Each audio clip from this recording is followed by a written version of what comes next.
All right, all right. What up, man? Mic check Monday. Mic check 1 2 1 2. How's everybody doing out there, man? Hope everybody had a great weekend, man. It's been a very eventful weekend here in Atlanta, Georgia. Shout out to the live audience. Come on in the room, man. Hit like, subscribe, all that.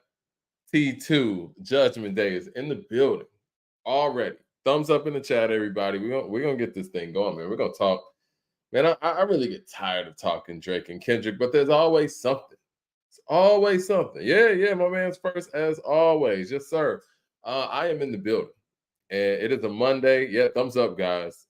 We got some new Kanye West music to talk about, or at least a new album per se. And y'all know how I am when it comes to Kanye West. I want to be critical and I want to be fair, just like I am with everybody else. Yes, thumbs up. Shout out to you, Curtis Black. We got a new Kanye West album entitled Bully, from what I understand. I'm gonna get into all of that. Supposedly, Drake tried to block, according to Whack 100, Drake tried to block Kendrick Lamar from playing Not Like Us at the Super Bowl. It's not happening, obviously. But we're gonna talk about that too. And we're also gonna talk about the legacies of the great 8ball and MJG. But you know what? I want to start this show off paying homage. I want to pay homage to one of the greatest hip hop albums that I've ever heard. Yesterday was the release date, or I guess the 26th anniversary of one of the great, or the last great release dates we've had in hip hop, at least on record. Outkast dropped the Kumina on September 29th, 1998. A Tribe Called Quest released their final album, The Love Movement, or what was to be their final album. What up, y'all? What up, everybody? What was to be their final album, The Love Movement. Jay-Z dropped Volume 2, which was a big hit. And Black Star released their debut album, Most Def and Talib Kweli are Black Star. Brand Nubian always also released their album as well and documented. So that is, one of the last great release dates that we've had in hip hop history. Now, we talk about Volume 2 all the time. We talk about how it didn't age well and blah, blah, blah. But that was Jay-Z's breakthrough album. Hard Knock Life was a huge song. Honestly, I think there's a lot of revisionist history on that record. That record got played a lot, and it still gets played a lot. But to me, I remember, at least here in Atlanta, thumbs up in the chat, everybody. I remember, at least here in Atlanta, I heard Can I Get Her so much that I remember saying when I was in high school, I'm dating myself, I was like, yo, I don't think I've ever heard a song this much on the radio. Can I Get Her was played a lot. And, being here too, we heard Money Ain't a Thing a lot. So there was a lot of songs from that album that was getting rotation. Same thing with Money Cash Hoes, Jigga What, Jigga Who. When that got released, that was huge here too. So I got to give Jay credit. That was his breakthrough album in a sense where he was no longer someone that belonged to New York per se. He had finally found, and he said this himself. This is not just Michael talking, even though I agree with him wholeheartedly. And really, when I listen to Jay, I agree with a lot of the stuff that he says about his own catalog.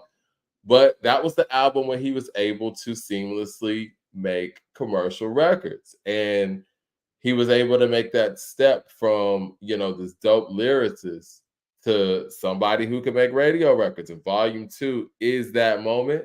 So it's important in that sense. And if you hold Jay-Z high, as many of us do, and you hold him in the top 3, top 5, or for many people, he's number 1.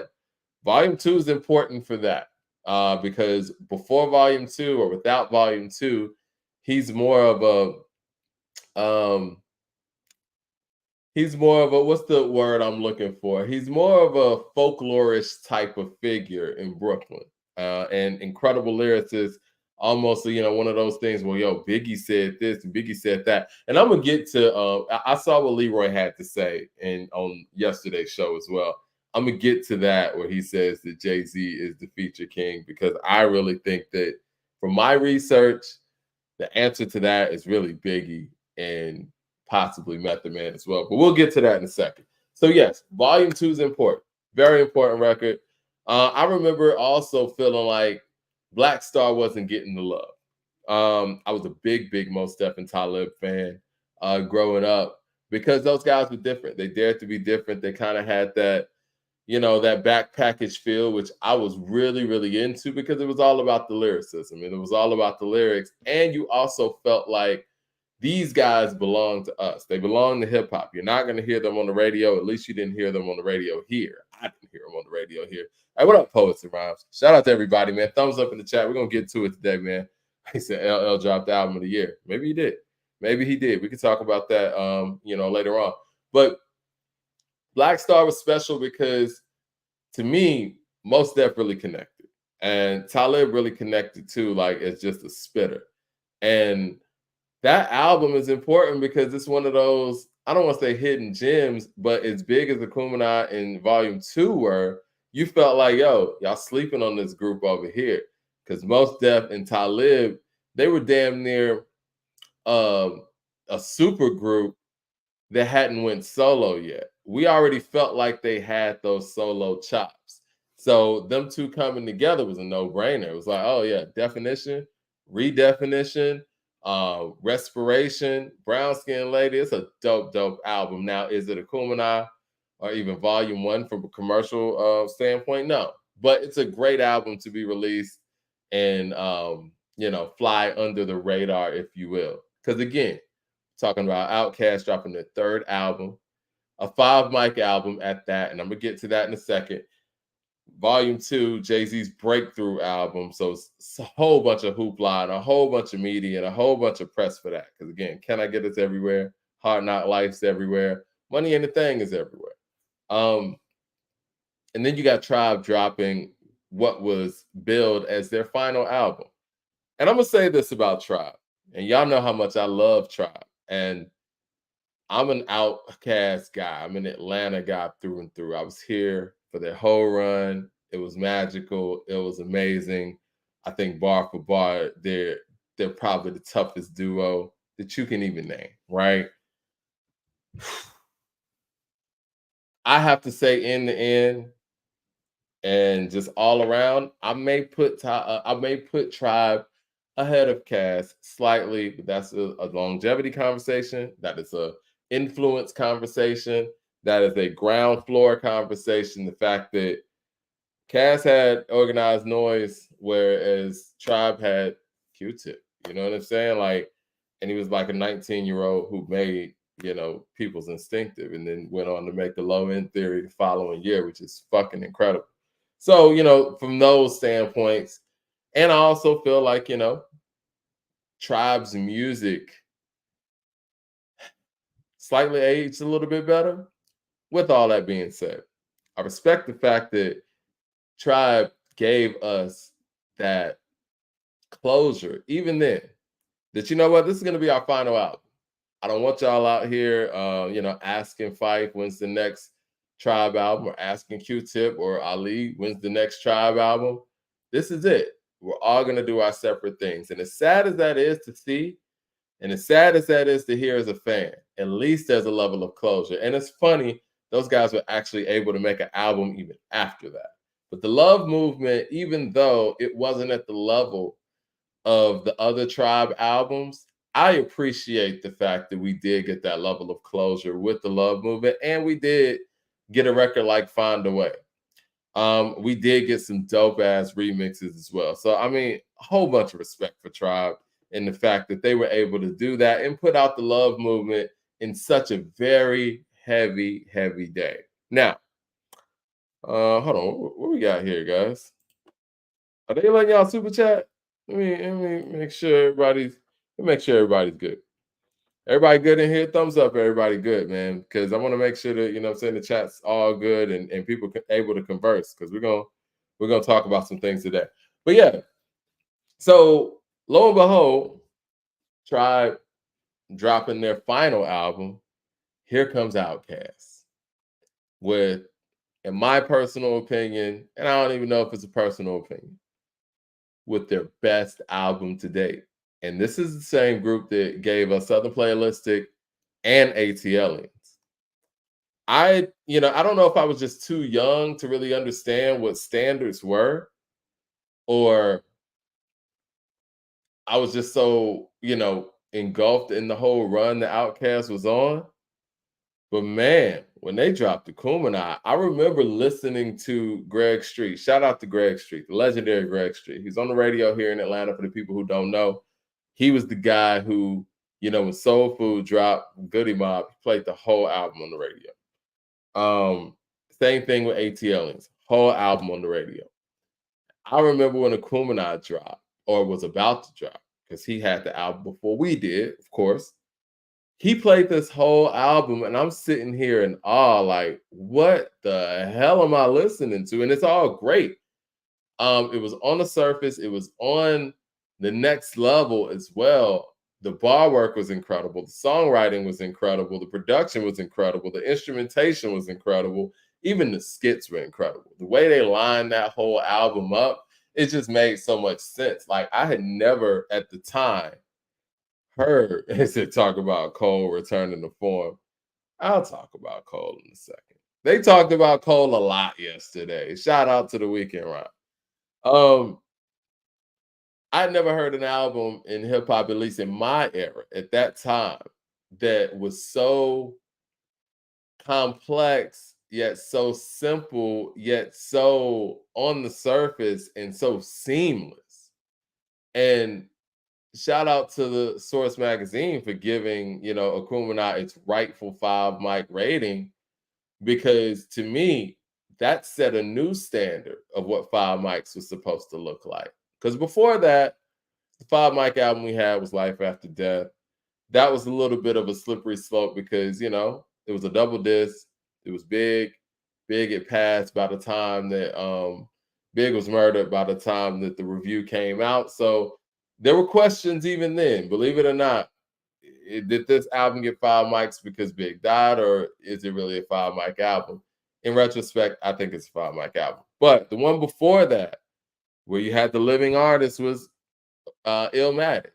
So you start looking at how perfect these albums are, and Akumina set a new standard for the 5 mic rating. And I think that, and I've said this on this platform before, I think the Source was in a very slippery situation because they normally didn't give Southern hip hop albums high ratings like that, right? So it was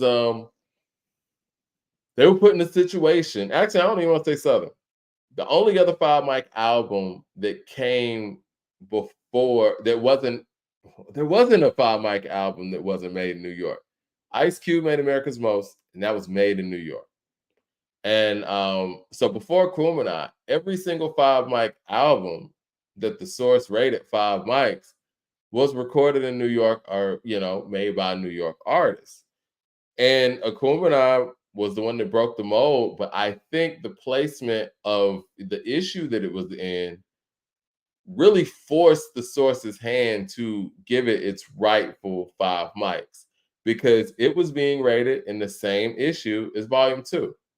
Now, here's the situation that the Source was in. Jay-Z had put out Volume 1, and Volume 1 got 4 mics. Volume 2 was billed as, well, let me say it like this. Volume 1 was billed as, Jay didn't really give us what he gave us on Reasonable Doubt. So for some people, Volume 1 was the record that kind of disappointed. He even said it in Hard Knock Life. It's like, I gave you Prophecy on my first joint, which are all lamed out, but didn't really appreciate it till the second one came out. And the singles on Volume 1 kind of had people feeling like, all right, well, this ain't Reasonable Doubt. So, saying all that to say, and regardless of what we feel about Volume 1 now, because I think Volume 1 aged incredibly, the Source was in a position where, okay, we can't give Volume 2 the same rating that we gave Volume 1, because Volume 1 got 4 mics. Volume 2 is supposed to be the new and improved Jay-Z, and it's supposed to be a level up. It's supposed to be his breakthrough album, so it can't get 4. And so it had to get 4.5, at least. I mean, they weren't going to give Volume 2 5. And so now you're rating Volume 2 in the same issue as Akumina. Now,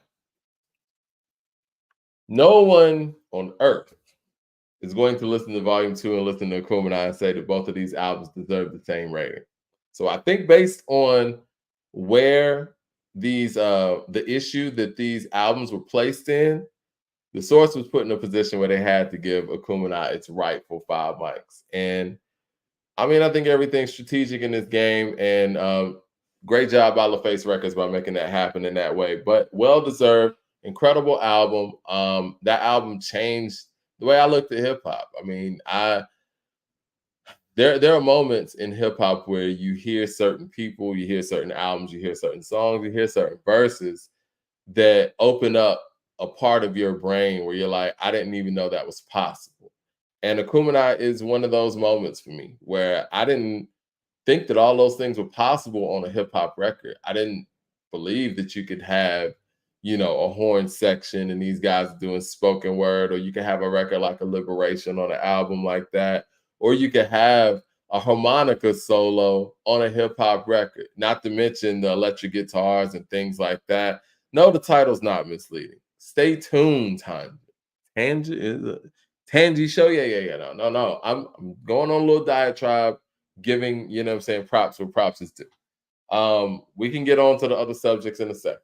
We're gonna do that. I know everybody want to hear the gossip, but we're gonna talk music a little bit, if you don't mind. You guys mind if we talk a little bit of music before we get into the little spats, the back and forth?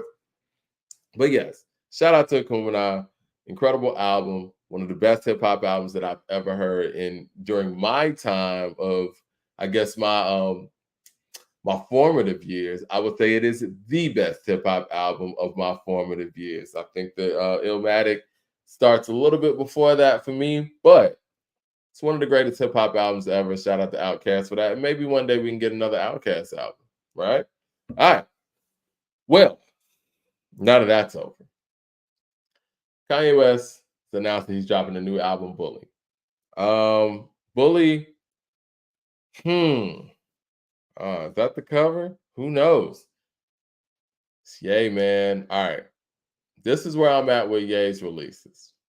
I think the experimentation time, I don't want to say it's over, but I don't think that people have been incredibly pleased with the offering that comes with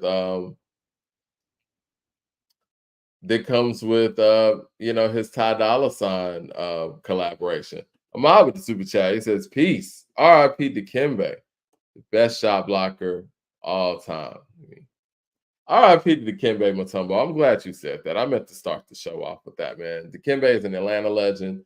I remember seeing Dikembe when my sister was doing like theater or something. I think he had a kid that was going to her same school. And I went up there to pick Olivia up, and I seen this mountain of a man. And I was like, yo, man, this dude is incredible. My first thought was, how are dudes even dunking over this guy? So yeah, man. Rest in peace to Dikembe, man. Brain cancer. Incredible individual, man. I've never had a conversation with him, but he just seemed like such a bright personality and just a genuine good guy, man. He gave us some very memorable moments in the NBA. And he was an ambassador out here in Atlanta. So yes, rest in peace to Dikembe Mutombo. Very sad day in the city. But yes, when it comes to the Ye album, Vultures and Vultures 2, I don't think really satisfy what we look for in a Ye album. Kanye has he's in a difficult spot, right? He's a superstar. He's a big selling artist. He's made hit records. He's made quality albums. Do we look at Kanye as a hit maker, or do we look at him as an album maker? And I think that depends on who you ask, right? In recent memory, he hasn't given us that end-to-end album. But that's not to say that the projects aren't bad. Everything that he does is intentional. But I think what he needs right now, if he's going to get people excited about a Kanye West album, Donda 2, even going back to Life of Pablo, even though I think Life of Pablo has some bangers on it, Ye has kind of given us a mixed bag where some of the songs might be mixed, no pun intended. Some of the songs might not even have the melodies totally figured out. Some of the songs might not even have all the words in there. There's some mumbling in there. I think what he needs to do, this is my opinion, and we've talked about this on the show before. We need a Kanye West album that is complete. We haven't gotten a complete Kanye West album in a very long time. I mean, some could say since My Beautiful Dark Twisted Fantasy. And I don't know if Kanye is at a place now where he's more about his collaborations, because again, if you look at My Beautiful Dark Twisted Fantasy, it's very collaborative heavy, but it's a game changer in the sense where he's kind of he's giving people their big moments.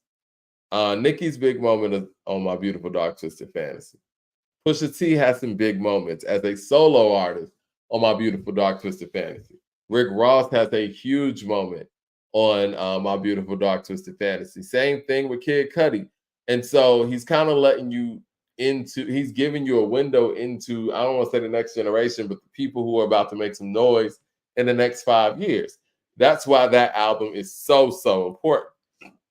That's why that album really stands alone if we talk about the best albums of that decade, because it's a tone setter, it's a pace setter. He changed, I don't want to say change the sound. I think he did that with 808s and Heartbreaks. And to think that Kanye can come in and change the sound of or the direction of way music is going right now with Bully, I think it's slightly unreasonable. It's slightly unreasonable to feel like he could actually do that at this point in his career. His longevity is already amazing, but I think what he needs to do at this point, if he's going to put out a solo Kanye album, we've heard all the experimentation, we've heard all of the unfinished records, we've heard that. We need to hear a real Kanye album. We need to hear a complete album. We need to hear something that is an album of the year contender. Because at the end of the day, Kanye is one of those guys that, you know how like when Aaron Rodgers used to step out on the field at a certain point in his career, he was an automatic MVP contender. Kanye used to be the guy where if we found out that a Kanye West album was coming, then it's automatically an album of the year contender. I don't feel like that anymore. I don't think we felt like that in a minute because the pieces of work haven't been cohesive and complete. But I think there are signs on this new record, or at least some of the previews for this new record, that maybe we could be getting that from yet. Now, I don't know if it's the soul sample or, anything like that. Again, I'm not asking for the old Kanye because I think that whole notion of old Kanye, new Kanye is a little bit overdrawn because we can apply that whole notion to anybody. We just want quality Kanye, if that makes any sense to people. We need quality Kanye, whether that's from the production standpoint, whether that's from a writer standpoint. And you know what? Us as fans, Kanye is such an artist that us as fans, we want something different than what he wants as an artist, right? Like he doesn't really love My Beautiful Dark Twisted Fantasy like that because for him, and the way he explained it, it's a little bit predictable for him. He likes the Yeezus stuff. So there comes a dilemma at this point. Do you give the people what they want, or do you give the people what you want them to hear? And I think for the past 10 years, Ye has been pretty much giving us what we want to hear. But at the end of the day, man, he always talks about being competitive. And for whatever reason, he feels that Drake is his competition in that way. If you want to be competitive and you want to step in that competitive space as far as like getting the attention of, hold on one second, guys. Who is calling me? Sorry about that. Getting the attention of the masses, he knows how to do that. Or at least he used to know how to do that. I can't take that for granted and say just because he's done it before, he knows how to do that. Still, I think the only thing to prove at this point is, can you still do that? Can you still be inspired? Because that's where I think Ye is lacking at this point. He doesn't seem inspired to any degree. Now, when My Beautiful Dark Twisted Fantasy was coming out, and I keep going back to that because to me, I think that is that is Ye at his zenith, if we're gonna be honest. I think that when you talk about the Good Friday stuff that was coming out at that time, or stuff that never made it on the album, you got songs like Chain Heavy. You got songs like, I mean, these are incredible records. Chain Heavy. You got hold on one second.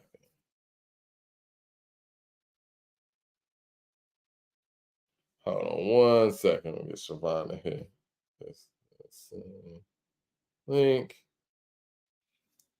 Yeah, we got records like Chain Heavy. You got records like Good Friday. It's so many records on there that didn't even make it onto the album, but they were a part of that run, and he was just in the zone. Um, My Mama's Boyfriend, records like that, where he's standing on the tables at the Facebook offices performing these records. He was in a zone, and he was clearly inspired when he was putting this album together from a production standpoint and from a songwriter standpoint. So those are some of the things that it's hard to come by. It's hard to tell an artist that they need to be inspired, or, get them inspired. Have you guys watched what was that, Rocky 3? When Rocky, what I'm saying, just was uninspired, and Apollo Creed had to take him back to the hood and get him back to the place that he was on Rocky 1. Like, that's hard to do for a celebrity. That's hard to do for somebody who is so removed from that part of the game. And it's very impressive that he was even able to do that during My Beautiful Dark Twisted Fantasy. That says a lot about how much of a self-starter he is as an inspired individual. Most producers can take you there. But I think at this point, man, he's just not inspired. And hopefully there's something that can get Kanye inspired, but I'm not banking on it. It's we'll have to see. I think that the doubters could be something that inspires him, but I don't know if we've seen that in Kanye's career either. Maybe again, My Beautiful Dark Twisted Fantasy, because after 808s and Heartbreaks, people kind of doubted him, and he came back with some heat.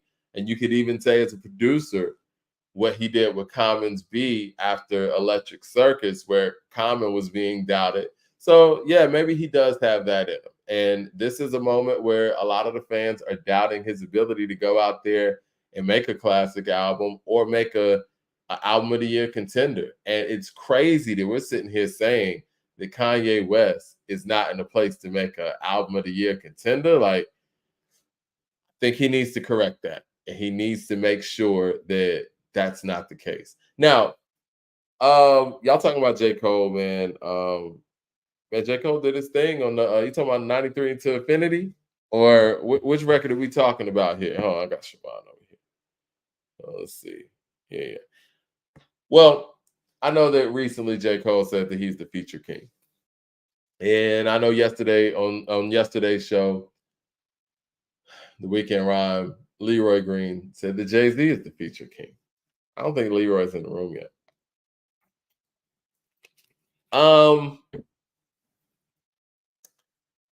I think Nas's features are better than Jay's. To be honest, if we're gonna be real about it, they might not be as commercial as Jay's, but I think that when we talk about verse to verse, feature for feature, Nas has some real dope and deep features. But to me, man, looking back on it, it's big, man. Man, Can't Stand the Rain, Biggie. Shaq featuring Biggie. You talk about, like, Keep Your Hands High. Shit, even if we talk about stuff like Benjamins, we talk about The Points, we talk about Flavor in Your Ear, we talk about Can't You See from Total. Like, and then the fact that Big did this in such a short time span. And I love Big's verse on the Brat's B-side. You never knew that you never had a clue on who was the king of the street. 4 deep in the Range Rover Jeep, gats under the seat, and my homeboy came home from work release. Like, nah, man. Like, and Big was doing this so versatile, and he was doing it at a time where the versatility for an MC like that didn't even exist. And so, yeah, I'm gonna go with Big, and not to mention Real Love. Now, I know people saying Notorious Thugs, But that wasn't a feature. That was technically a big song. But one thing about Notorious Thugs, man, I was listening to it the other day. How many times did he switch flows on that record? I feel like every 4 bars he was just switching up flows, man. The dude was out of here with that. But yes, I will put Biggie's features up against anybody. Um, Big never really gave anybody a subpar feature. You know what? I would say that Biggie's most lackluster feature, in my opinion, might have been Michael Jackson's This Time Around. It was okay. And it's Michael Jackson. I don't think it was that great of a song because, again, you got Biggie and Michael. You would think that we'd be hearing that, to the time. But obviously, Jay got more features than Big. But I just think Big's were better, pound for pound. I mean, Jay was around a lot longer. And Jay got some dope features too. I think the one that really, really stands out is the Maya Best of Me remix. But you really want to put that up against Can't You See? Like, Can't You See is something else. I mean, I think it's the best rap feature on an R&B record ever, in my personal opinion. When I listen to Biggie on Can't Stop the Rain, excuse me, it's like, yo, it's something else, man. And the fact that he did this from like 94 to 97, can you imagine what Biggie would be doing on features, moving forward? Like if Biggie was around in the 2000s doing features, or if Biggie was on that Maya remix, like, come on, man. Now, I want to talk about Method Man as a featured artist as well. I think we hold Method Man to his Wu-Tang features, which are incredible. But Method Man, even when he steps outside of that, he's a showstopper, dude. Like, and he can give you the hooks. I think that's what gives him the edge, in my opinion, over Jay when we're talking about as a featured artist. Because Method Man not only is going to give you the crazy 16, but he's going to give you the hooks too. And he's a killer with that. I mean, Ice Cream. Even when he jumped on a guillotine, not guillotine. I'm sorry, that's Inspector Deck. Who was it? Last one. Wu come together as one. I saw call my brother's son because he shine like Wu Gambino's. Yes, him on Wu Gambino's is sick. And yeah, Method Man, him and Redman is a tandem, but Method Man, even on his All In Together now with Limp Bizkit, like Method Man really goes with it. Yes.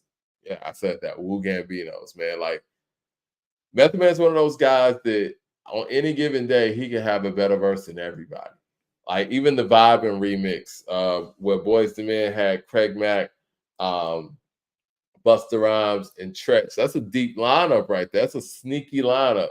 And he comes in there, I mentally stab your brain with the pain. While other niggas spit mad game, I spit flames. And even his verse on SWB's Anything. Like Method Man as a featured artist is very, very understated. And I think because he is a Wu-Tang member, and I think that we hold Method Man's solo career against him in a sense. But there's nothing wrong with having the type of career that Method Man's been able to have. I watch Power, man. I watch Book 2 or whatever, and seeing Method Man as Davis, the attorney, it's so wild to me. I'm like, that's Method Man. Like, that's that nigga from Shadowboxing. Yes, Shadowboxing is one of the greatest features of all time. I don't give a damn what anybody says. Like, Shadowboxing, yo, we got a super chat here. Kendra with the super chat said, what's good, Mike? Meth on High Tech song featuring John A. Round and Round remix. Yeah, man.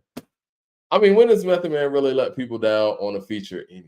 But yes, Shadowboxing, one of the greatest features, in my opinion, of all time. You got Jizza right here, one of the greatest lyricists ever. And Jizza has an incredible verse, and it gets overshadowed by the fact that this man went first and third on a record that wasn't even his.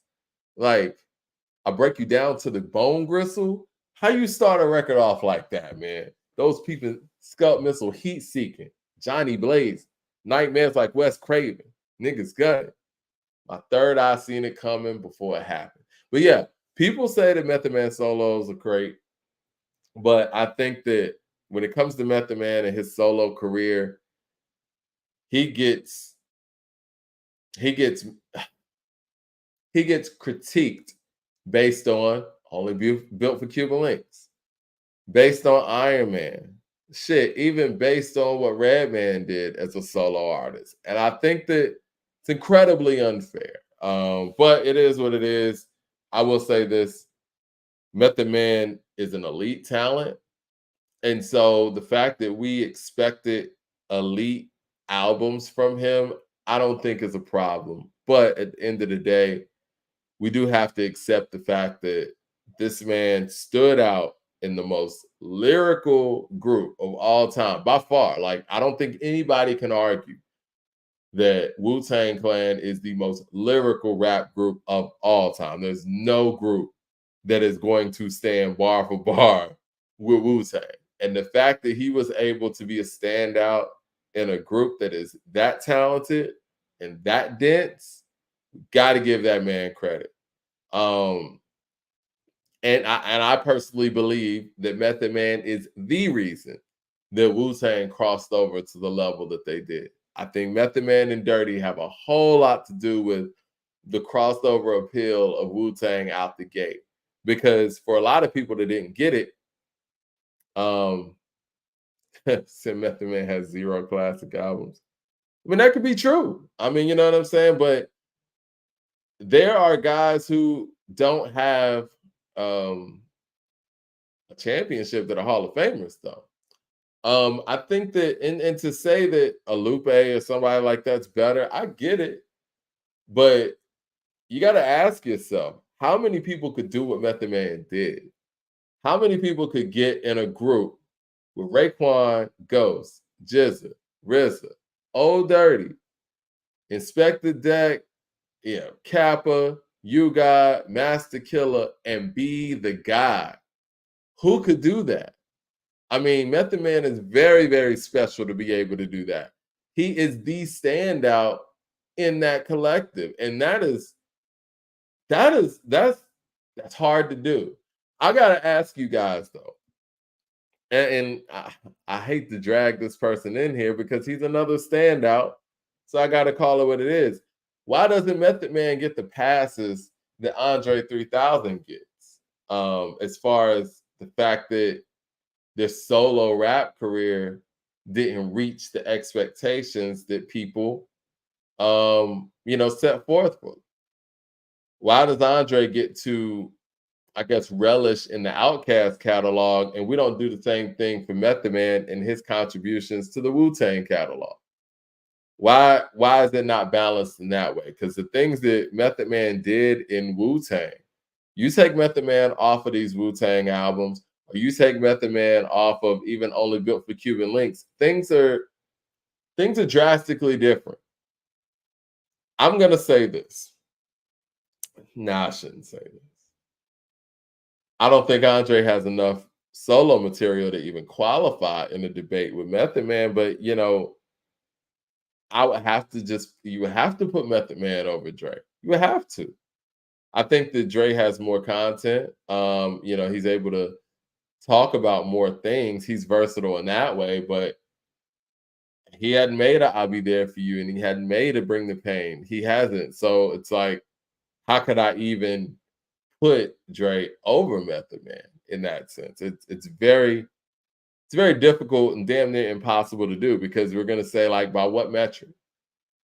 And I think the only metric that you could really go on is lyrical content, if you want to go there. Bar for bar, are you guys comfortable with saying that, even in a vacuum? Let's do that. Bar for bar, are you comfortable with saying that Andre 3000 is a better MC than Method Man? It's tough. Jermaine Johnson with the super chat says, Cream is not a classic hit anthem without Method Man coming up with that hook. Ray and Dex Ray and Deck were the MCs, but Method Man was the glue that made that song. Yeah, I mean, the beat is incredible as well. We talk about this, and I've heard Mad Max talk about this when he's on the show. Shout out to Mad Max, wherever he is today. I think when you break down Cream, the hook's the most important. And that's saying a lot. The beat's number 2, and the verses are third on that one. If we're being, and that's no slight to the verses because the verses are incredible. It just tells you how important Method Man is. And even as incredible as the beat is on Ice Cream, I think Method Man's hook on Ice Cream is probably the most important part of that record too. Now it's close. It's closer than people might think it is, but that hook is crazy. Watch these rap niggas get all up in your guts. Fresh vanilla butter, pecan chocolate deluxe. Even caramel sundaes is getting touched. Scooped in my ice cream truck. And with that, with the beat, it's like, man, you could have just had that. And, you know, those dudes killed it on there. But, I mean, you didn't even need to have great verses on there with that hook and that beat. That and even his Wu Wear hook. Yeah, Method Man is incredibly underrated when we start thinking about it. And I think what it is, we look at what he did on those records and we expect the same thing on his solo records. But, you know, sometimes it doesn't happen like that. And I know this, as a featured artist, he shows you all those things.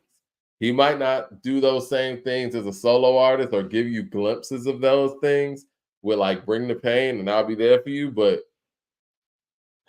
as a featured artist, I'm putting Method Man up there very, very high. I think that him and Jay-Z as featured artists are closer than people might think. I'll say that. Jay got the versatility. Jay is the better lyricist of the two. But when you talk about the energy, you talk about the ability to bring somebody a hook, you talk about the versatility. I don't know. It's a lot closer than people may think. A lot closer than people may think. Siobhan, you in the room? I'm not sure if Siobhan's here. Yeah. Oh, yeah. There he is. Sir. Good, brother. What's good? You know what? I have my volume down again. Why do I keep doing this? What's going on with you, man? How you doing, man? You safe down there in Florida with all this crazy weather? Yeah, man, it's crazy, man. I'm seeing that some of the Carolinas and some of Georgia took it worse than where I'm at. I know the west side or the west coast of Florida kind of took it kind of hard over there. So prayers to them. But I'm all good and rocking. Still have my power. Still work like it was usual. Good. Well, I want to jump right into it. You hear about this thing of Drake supposedly trying to stop Kendrick Lamar from performing Not Like Us at the Super Bowl. Do you think there is any validity to that? I don't know what to believe anymore, man. And that's who the source who it's coming from. I don't. Yeah, it's whack 100. You gotta take it with a grain of salt, you know. Well, let's just say hypothetically it's true. I wouldn't be surprised just because, you know, they denied the cease and desist that went out to French that Rick Ross was talking about. And then, you know, it comes out that it was true when who was it? Larry Jackson or whatever did an interview on the podcast. He said, yeah, it was true. I think that's his name, Larry Jackson. And said, yeah, they did send a cease and desist. You know, his camp was saying, oh, it wasn't no cease and desist for, you know, French. So, you know, with that, you have to take it with a grain of salt. I mean, it seems like a Drake thing to do. You know, nobody wants to have that be another showing of, you know, it's giving them too much leverage that is already at that peak already. That's just what can you do bigger than that already? Or the Super Bowl. But I think a lot of people need to realize here, though, would the Super Bowl even want him to perform that? Would the NFL really want him to come on there and perform that with those lyrics? Now, Kendrick can go on there and he could find a way to do a hook or do little parts of the song and bring in another one. But I don't think the NFL really wants them to be performing the song. Content of that record is probably not, you know, for the Super Bowl audience, but I do think the hook and the beat is probably going to be utilized. I do think that, you know, Not Like Us is why he is performing at the Super Bowl. I will say this, man. I think that, you know, a lot of artists, I don't want to say duck interviews, but don't do interviews because there's a lot of trash out there when it comes to interviews, and they, you know, take a lot of things you say, just, you know, and run with them, right? Just take little snapshots of it and run with them. But I do think that Drake needs to do an interview with someone to kind of clear the air on some of these misnomers and some of the things that are, you know, just out here in the social media spaces and in the internet universe, if you will, because That's the only way you can kind of knock these things down. And maybe a part of him likes these things being out there because it kind of, it's that whole no all press is good press type of thing, which I don't agree with, by the way. But I think he does need to clear the air on some of these things because, when you rap a cease and desist is for hoes, it's like, well, people are saying that you've done this twice. And you got to clear the air on that. Either that's what happened or that didn't happen. But, in a battle, I think trying to stop somebody's record from coming out or being played is whack. Can't do that. Yeah, I agree. Like I said, I don't know if it's true or if it's not, but I always say when Wack brings some stuff, sometimes you have to take a certain percentage of it as truth and the other part of it is BS. So I don't know what to believe in that, and we'll see, how that plays out. But that whole thing is a bit messy, it just adds into the drama that I kind of want them to get away from when it comes into this whole beef thing between the two. The cease and desist thing, like I said, he has a history of doing it. His team denied the stuff with French, comes out. You really did do it. So that's why I think people are kind of leaning into this a little bit more because, hey, man, you just was denying one thing and it came out. You really were. So we could see this happening with this. But like I said, then again, I don't see the Super Bowl even allowing him probably to perform certain lyrics of that song. So for argument's sake, I would say it'll be whack if Drake's trying to stop it. I mean, this is something you asked for, and this is this. It is. And we got to remember that too. You're right. I mean, thumbs up in the chat. Thumbs up in the chat. I mean, you're right. I mean, that's something we got to remember too. We can't have revisionist history on that either, just based on how this thing panned out. Drake was egging this on. He was like, look, where you at? I got 2 records coming at you. Where you at? Even the whole AI Tupac and Snoop thing was basically to try to get Kendrick out of hiding. And, you can't just, wake up the boogeyman and then, take a couple of them blows and then act like the victim at this point. Right. I mean, really, if we look back at this, to be perfectly honest, yes, I would say Kendrick ignited the flame, but Drake was the aggressor. Because, I think the sneak distance was happening, boom, boom, boom. And then when Kendrick came out there with like that, it woke up Drake, and this is what Drake wanted. He was like, look, I'm the aggressor now. And at that point, Kendrick was kind of just in a defense mode, even though he hit him with a bunch of combos. Mad Max is in the building. The number 1 Kendrick hater is finally in the building. Thumbs up in the chat. But you know what, Mike? You say, you would want to see Drake do an interview and speak out about it. I still don't even think that would help his case because there are so many people that's kind of like off him and still people that are just pro Drake still, that you're still going to get the same arguments of people that's for Kendrick, the people that's for Drake. I don't really think it does anything for him, Right. to do an interview or whatever. I don't think it moves anything. It changes anything, Well, I feel like that about these presidential debates and vice presidential debates. Right. It's like whoever you already rocking with is the person you're going to say did good. You know what I'm saying? So it's like nobody's being switched over. So you're right. If you already ain't rocking with Drake, you're not going to take anything he says in that interview for face value. But if you rock with Drake, you're going to take everything he says for face value. And I think there's been such a divide created where it's like you got the people who fuck with Drake and then you got the people who fuck with Kendrick. And nobody's willing to, I think everybody at this point understands that Drake lost, right? But anybody say he didn't is like, it's kind of delusional at this point. I mean, we're going to be honest. He lost. I'm going to be honest here though, Siobhan. Drake lost. Mm-hmm. I still think that Family Matters is the best song of all of the back and forth, in my opinion. For me, I think Euphoria was. I could see that. But as far as like, just a record to ride out to. It's crafted. The beat was there. The lines was there. I'm not taking anything away from Family Matters. I actually enjoyed the record too. I play it more. I'll put it that way. I play it more than all the other records.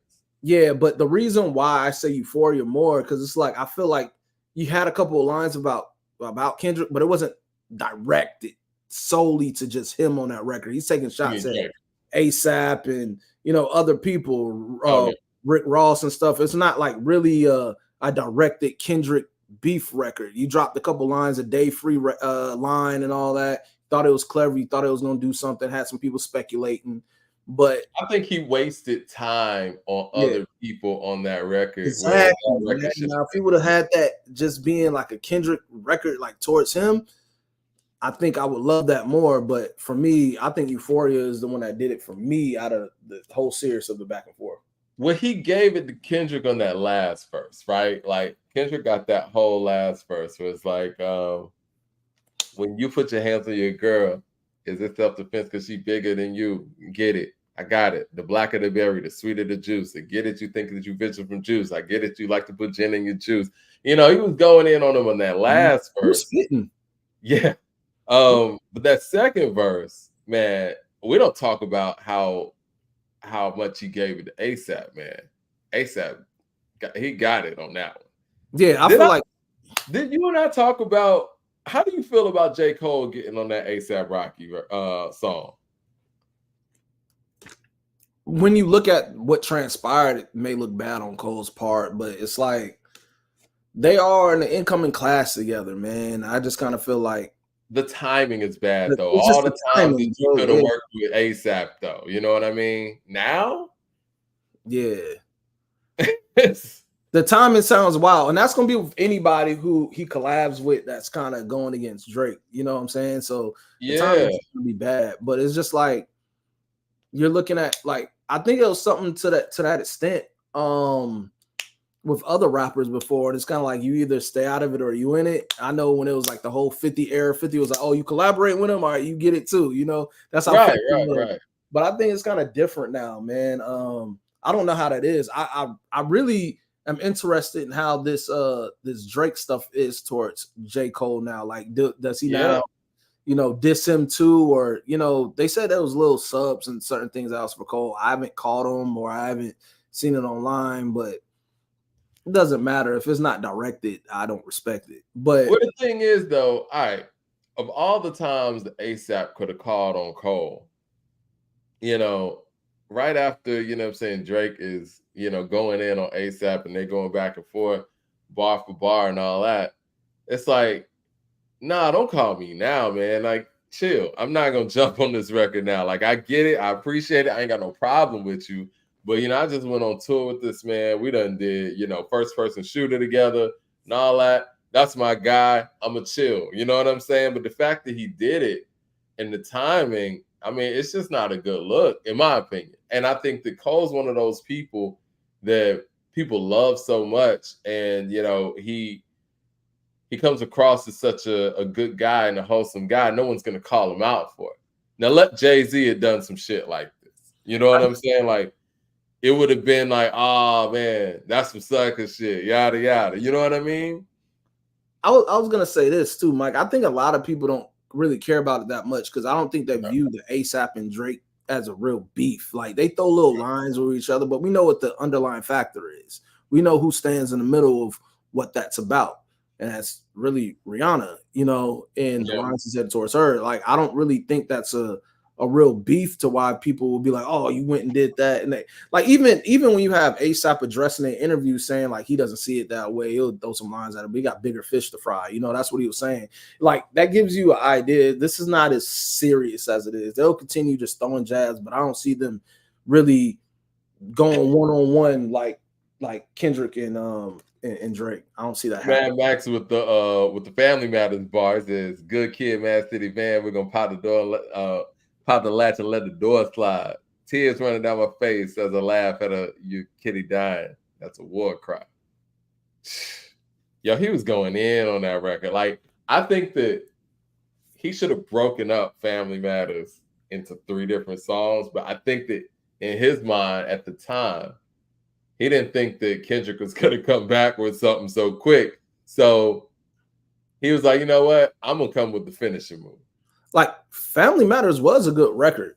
It was a good record. I just feel like, you addressed others. It was kind of like you baited and then you didn't really know what was coming after that. You thought you kind of had the upper hand, and Kendrick just outsmarted him when it comes to that. Well, how he dropped the how he did it. I mean, no knock to Family Matters. I just think Kendrick just had too much form so fast that it's kind of like, damn, you gotta bring it back. What I'm gonna do against that, I never really seen a rap beef transpire the way it did that quickly in responses. It was like in real time. We had never seen anything like that in the digital era, at least on, I guess, at this magnitude, on this stage, if you will. Mad Max to the super chat says, well, Drake needs to keep Riri out of his mouth.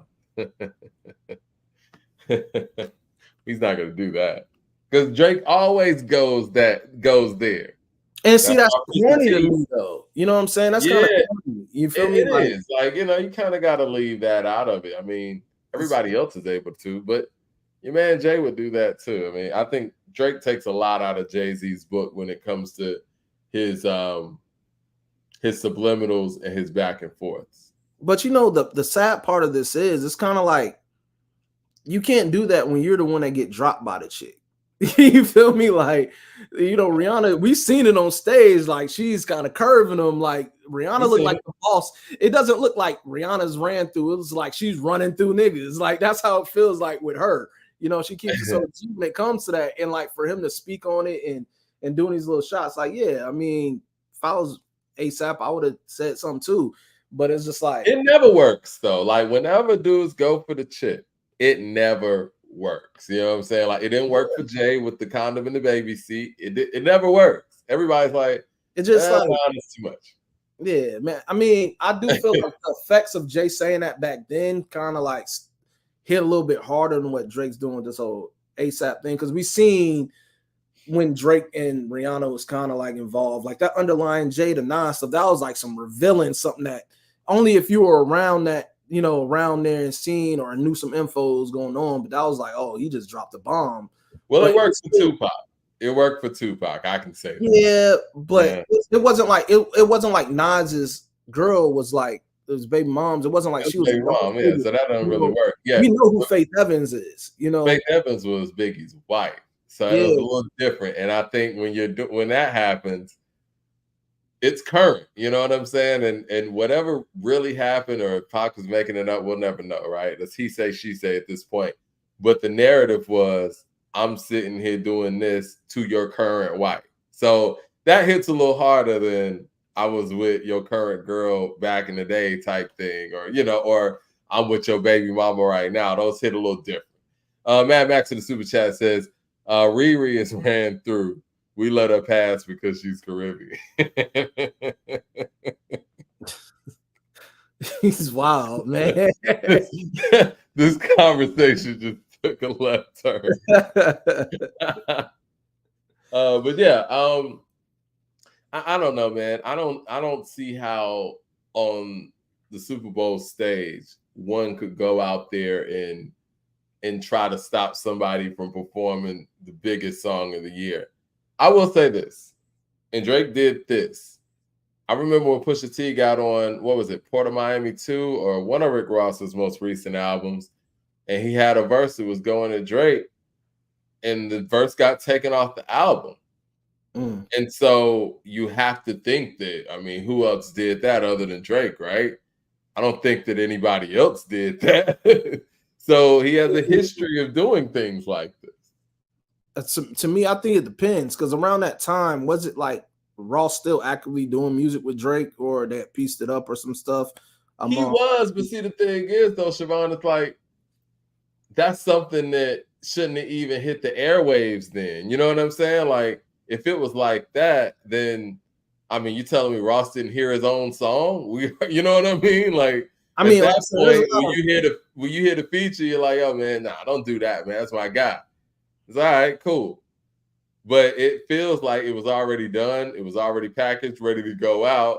And then, like, nah, somebody's team said, no, that you got to take him off the song. Not even change the verse, take him off the song. Yeah, I don't know what that was about, man. Yeah. But I would just like chalk it up to that. Like, him and Drake was kind of like on good terms around that time. So I think it was probably a respect thing more so than anything.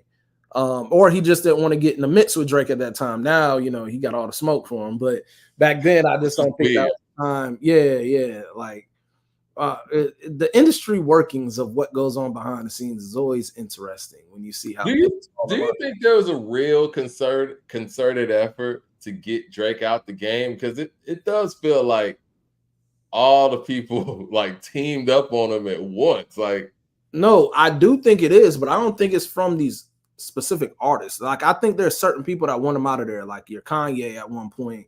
I don't think it's a push of these artists trying to get him out of there as far as career wise. I think it's the upper heads, like the execs, or what you know, what comes on to that, because the Drake put itself in good business, in good like good music business for what he does, and he was owning hip hop. I mean, we got to give him the credit. Like, you do have your Coles, you do have your Kendricks when they pop out and they drop and stuff stops for them around that time, but Drake consistently kept it going. And so I feel like there are some people that do want him up out of there, and they support the efforts that these artists are doing that amplifies it more. But I don't think it's really the exact artists that are trying to. I think a certain amount of them are tired of the attention that he may get or the praise that he gets for some mediocre music of once, or his pandering, or we could just kind of dealt with that for years. You know what I mean? Like, they even collaborated with him throughout all those things. To see Metro, Future, you know, ASAP, Rick Ross specifically, Weeknd, who else we got? Kendrick, of course. All of these people coming at him at the same time. Kanye, it's weird. Like, when Pusha T was coming at him, it was like, you know, everybody kind of stayed out of it. It was like, look, that's between y'all. But on this one, it's almost like, you know, everybody Voltroned up. Like, this is the Avengers coming together. Yeah, they all came together. I think all the origins of where it came from is different slightly for them. Like how we just talked about what was the ASAP stuff. Then we could talk about the Kanye stuff. I'm like, we know that's jealousy. You know, that stems from jealousy, because, you know, Drake used to write some joints for you. He got a joint for you that was on that Ye album, you know, that you have a Drake cover for that he ended up having for that. And Kanye was on Drink Champs talking about Drake's greatest songwriter and all this stuff. Exactly. So I think it's just jealousy when it comes to Kanye. When it comes to who's Pusha, that was inherited from, you know, the Clips and Wayne stuff. That was kind of inherited beef that just Drake took further and did his lines, whatever. We know what that stems from. And then you could see other people as just little subliminals, you know, like Big Sean and stuff like that. But it's like, you know, when you're the number one and you're the king, you're on top, everybody's gonna want to take your head off. Yeah. And eventually you're the hero until you become the villain. And that's basically what's happened. You know, people are ready for, all right, Drake, you kind of are overstaying your welcome. People want their shot. And I really think that's more so what it is than the personal stuff that comes with, you know, certain individuals. Ain't that hating though? Yeah. I mean, I guess we call it when we call it different shit whenever it's different people, but at the end of the day, and I love Future, you know, your boy Wale just said Future's top 10. I love Future, but it comes across the Future stuff. I don't think it's nothing personal between Future and Drake themselves. I think that's just Future riding with his boy. I think that comes along with some underlying stuff with Metro and Drake. And I'll be like, what can Metro and Drake really be beefing over? Maybe it's a woman. And that's why it can never be talked about, because Metro, isn't he married? And this is all allegedly. Right? But well, you know, I always thought it was 21, right? I always looked at Metro as the force behind 21, and that's, I mean, not his artist, but, you know, I think that maybe he feels a way about the fact that Drake took 21 and took him to levels that Metro never could. And I think Metro and 21 make the best music together on both of their ends.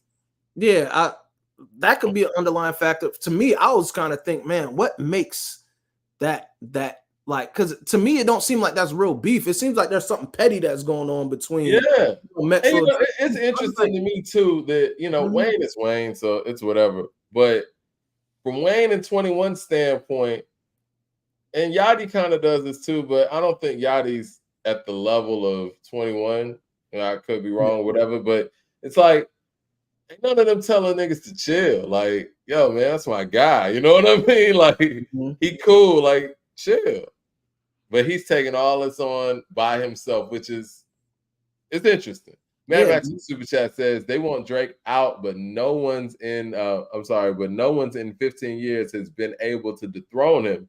This battle is cute, but if you don't put out better music than him, he won't go nowhere. Yay, mad. Drake is him 2.0.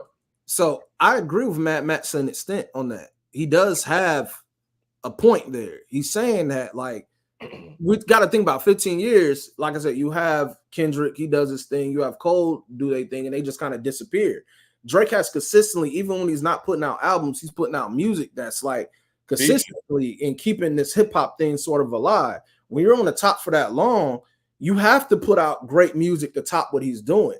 So if you want to take him down, because like I said, when you're the number one, somebody wants to take you down eventually. But when you guys have to, when you're going to take him down, come with good music afterwards, because you're leaving us with nothing. You knock this guy out and you don't come with nothing. You leave us with nothing. And that's exactly. Worry. If you guys want him out of here, what are you replacing that with? Because much it's like the Lion King, right? Yeah. Scar did all that to get Mufasa out the way and ain't do shit with the Pride Land. Like, dude, you wanted him out the way and you did nothing. So that's the only thing that I'm worried about is, like, if you're gonna take him out of here, which I criticize Drake's music a lot. I'm on the same show, but if you're gonna take him out, bring me somebody or bring me something new that's gonna be just as consistent as feeding us in hip hop, because I wasn't getting that from you other guys. Now, I gave you guys a Lion King reference. That's crazy. Man. So Kendrick, his music, he has albums that stand the test of time. It's not microwavable. We can go back and listen to Good Kid. We can go back and listen to Damn or whatever. Whatever is your preference from his catalog, right? So he doesn't have to drop ever so often. But these other artists, think about, man, if we are fans of these artists and they're not dropping music, I would be pissed. Like if I was ASAP's number one fan, I would be pissed, because where's the music? Some of these artists is like, where is the music? So if you're gonna take him out, not only be consistent with your music, but come with great music. At least give me something that I could listen to. Give me something I could live with for a little bit. And he's the guy feeding the streets. And you're right. You got people who don't feed the streets as consistently as he does, wanting to take his spot. Like, what you want his spot for? You gonna go out here and make music to the level, I don't even say the level, but to the veracity or magnitude that he's making? And take along everything that comes along with this, because now if you're the new person at the top, there's going to be somebody that's coming for you too. It's just the nature of the game. Man, actually, Super Chat says Jay ain't go nowhere after Nas battle because he came with fire music until 50 came. So Jay was still the guy, and Nas was right there as well. Okay, let's not have revisionist history here, Mad Max. The way this worked was Ether dropped, and then the Blueprint 2 dropped, and Siobhan and I have had debates offline about the Blueprint 2, and maybe this is a good segue into this before we talk about other stuff. The Blueprint 2, in my opinion, and I remember when it dropped, it had the Beyonce single, but I would say the Blueprint 2 was a dud. I think that the Black Album was a comeback for that, and I think when the Black Album came, it took Jay to kind of have this grandiose send-off for the Black Album to have that level of momentum. I think the Blueprint 2 was a dud, and I like some songs on the Blueprint 2. And I love the way Jay's rapping on the Blueprint 2. But from end to end, based on what he had built up at that time, you talk about the Dynasty, you talk about, the Blueprint, and then the Blueprint 2 and the Black Album, I would have to say the Blueprint 2 is that valley of those. And see, I like the Blueprint too, you know what I'm saying? Because of the different sides. I feel like you got a different tone of Jay on the Gift and the Curse. I like the Curse side better. That's when you get the Blueprint 2, the actual song where he's going at Nas. And I think that was a better diss track than, super ugly. If he would have Of came course back it with was. Blueprint 2, I think that would have went over well. But that was also kind of old. Too little too late. It's too out of the reach of the midst of all of that. But I like the Blueprint 2. I don't think it was trash, but I don't think it was his best album. But I do think it was a solid effort at album. I think one of his worst songs, actually two of his worst songs ever on that album. The song with Sean Paul. If I had to say, if somebody asked me what is Jay-Z's worst song ever, first song I'm gonna say is that song with Sean Paul. Yeah, I can agree with you. I don't like that song either. And then I didn't like that So Many Hoes in Here record either. When I was younger, I liked that joint. It was a Timbo beat. I like it, but I know why you don't like it is the same reason why I can agree with it. It's just like that Jay attempt at that. It's like with me.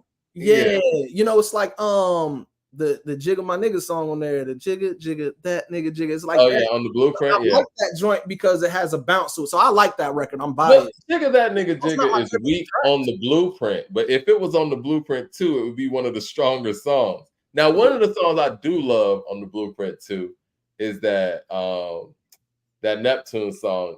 Use all the attention, huh? Fuck all night. That record's dope. Now that's a dope record. Records on there, man. He put the Rock on the Curse. You know what I'm saying? He got all of them on there. PD. I didn't like that song. What you talking about with the Earth, Wind, and Fire sample? Yeah, man. I like that. But I do like Show You How to Do This. Yeah, he got some joints. I don't know. I like the Blueprint too, man. Like I go back and like I said, we have these conversations. I go back and listen to it, and I'm like, nah, man, I'm staying firm on that. That joint is nice. What are you rating the Blueprint 2 out of 5? Out of 5 compared to the rest of the albums? I mean, no. If we're rating it on a scale from 1 to 5. Yeah, it's hard doing that now when I listen to the rest of the albums. I'm always comparing Jay to his last albums, not compared to the rest of the rappers. I would say a 3.5. Okay, I think that's fair. Because again, it has some incredible highs, it has some incredible lows, in my opinion. But saying all that to say, I think that the album that kept Jay being Jay was really the Black Album. It really wasn't the Blueprint 2. I think that Excuse Me Miss was a dope single, in my opinion. But he had 2 singles on a double album. I don't know if that's a success. I mean, of course he sold records, he's Jay-Z, but I think for a double album, let's look at what Life After Death. I think that's kind of the standard that somebody like a Jay would go for. How many singles was on Life After Death? And Big was dead. Life After Death had the joint with 112. Yep. And Sky's the Limit, Hypnotized. You had More Money, More Problems. Yeah. I feel like there was another video. We had 3 videos and he wasn't here. Am I missing something? I'm sure I'm missing something. Max Super Chat says, Excuse Me Miss kept Jay hot. Stop it. I will say that. Excuse Me Miss did. And Excuse Me Miss is the record that made people button it up. I will say that. But you know what? When I look at Jay's stuff, he usually do drop just 2 to 3 singles when you think about it. Yeah, because he was coming out so fast. Yeah, he was 2 to 3. You know what I'm saying? Like it wasn't like he had like a ass of singles on his records. That's kind of like the industry standard. You drop a video, get them out there, go buy it. You drop another one, and then if it's a real success, you give them a third one. But the standard was really like your 2 joints. Most people will drop a third single either if it's really successful and you feeding the people, or if you're still trying to get those record sales and you trying to get those extra numbers, you got to get people out there to buy the records. It's not streaming. You had to get people out there to physically buy that stuff, man. Right, and I think that's why the Blueprint 2 was a double album. Jay's a smart man. He knows that a lot of those songs shouldn't have made it on the album, but I think after Ether, you had to make sure that this next album was going to be a numerical success. And when you drop a double album, these records count twice. So if you went gold, this is now platinum. You know what I'm saying? So it looks good. And we saw Drake do the same thing with Scorpion after the whole Pusha T thing. It's a smart move. It's what you should do. Like your numbers are going to be double if you drop a double album. But again, I will say Jay did persevere through that battle, and he rapped his ass off on the Blueprint too. And I think the way he rapped on the Blueprint too had a lot to do with that. The Hobie Baby verses and stuff like that. Like he really jumped out and was like, yo, I'm gonna still be competitive. And I think that's one of the things that I didn't like about, Drake's response to Not Like Us. He sounded defeated. I agree. So and, he didn't need to. When I listened to that record, I originally thought this was a well-crafted joint as far as like the response itself. But then when I go back, I always go give it a second listen. And I went back and listened to it, and I was like, oh man, this sounds so like, he's exhausted with it. He's bowing out. And that's when I stopped liking the record, man. It was like my mood went from, okay, I like this approach. You do it on the Hard Part 6. And I'm like, nah, man, this sounds like a cop-out. It sounds like you're bowing out. And then I immediately didn't like it. And that's what I didn't like about that. I just felt like, man, as a response to Not Like Us, and that's what you leave us with, I don't want to hear nothing else from you. And that's why it kind of like is kind of whack to me when you come back and you're still dissing them after that effort. It's like, oh, that didn't go over how I thought it was. Nah, I want it round two. Nah, bro, you don't get no do-overs in this. You don't get no round twos in this. So I just want them to move on from that. Like little shots are going to come here and there, but I don't really, like I said, the mission is good music from this point on. I need artists to just drop good music because it's a lack of it out here. There's so many artists, even the underground. There's so many artists, but mainstream good music is bad right now. People say what was it, 2008, that 09 or whatever, 2008. I think people are saying like hip hop is dead. I really think hip hop is dead right now. Well, like, I mean, that kind of goes to what I was saying about Kanye dropping this Bully album. I think there's a moment here, right? Like, I'm going to be perfectly honest, and this is me as a Kanye fan. I don't believe that Kanye is going to drop album of the year. I hope I'm wrong, but this should be a wide open lane for somebody with his talent level and somebody with his resume and somebody with his connections and skill set to have a clear album of the year this year. What do you expect from Kanye's Bully album? That's the thing. I don't expect anything. I wasn't impressed by Vultures. What I'm saying? Like, I wasn't impressed by those two Vultures albums. But I did, however, I did like the Donda joint. But I think he messed with Donda so much that he started switching out songs and putting other ones. I think if he left what the original ones was with the original people, I think Donda would have been better. He started playing with the track list too much. I think things sounded so incomplete too. Like, he's one of those guys that's not really his MO, right? Like, he came in the game as a producer, but when he was making his albums that he's critically acclaimed for, it's because they're complete pieces of work, not because they're skeletons of tracks. You know what I'm saying? And I think since he's been doing that, it's like these don't feel like complete pieces of work for us to really, take in, because we know what his complete body of work looks like and sounds like. And I think he's going to have to show that he can make complete pieces of work again, Yeah, well, here's the thing. I don't know Kanye have much to talk about anymore. It's always him going against a higher whatever. When you hear him, he's rebelling against something higher. The industry is like, we don't really like, and then some of the things he talks about on Vultures, I'm like, bro, that's not you, Kanye. You're like, now you could start to see who's writing for him even more. Like, we know on College Dropout now in the graduation, there was a lot of collaborative effort. Even up to like all his albums, a collaborative effort, people writing, people, working as a team.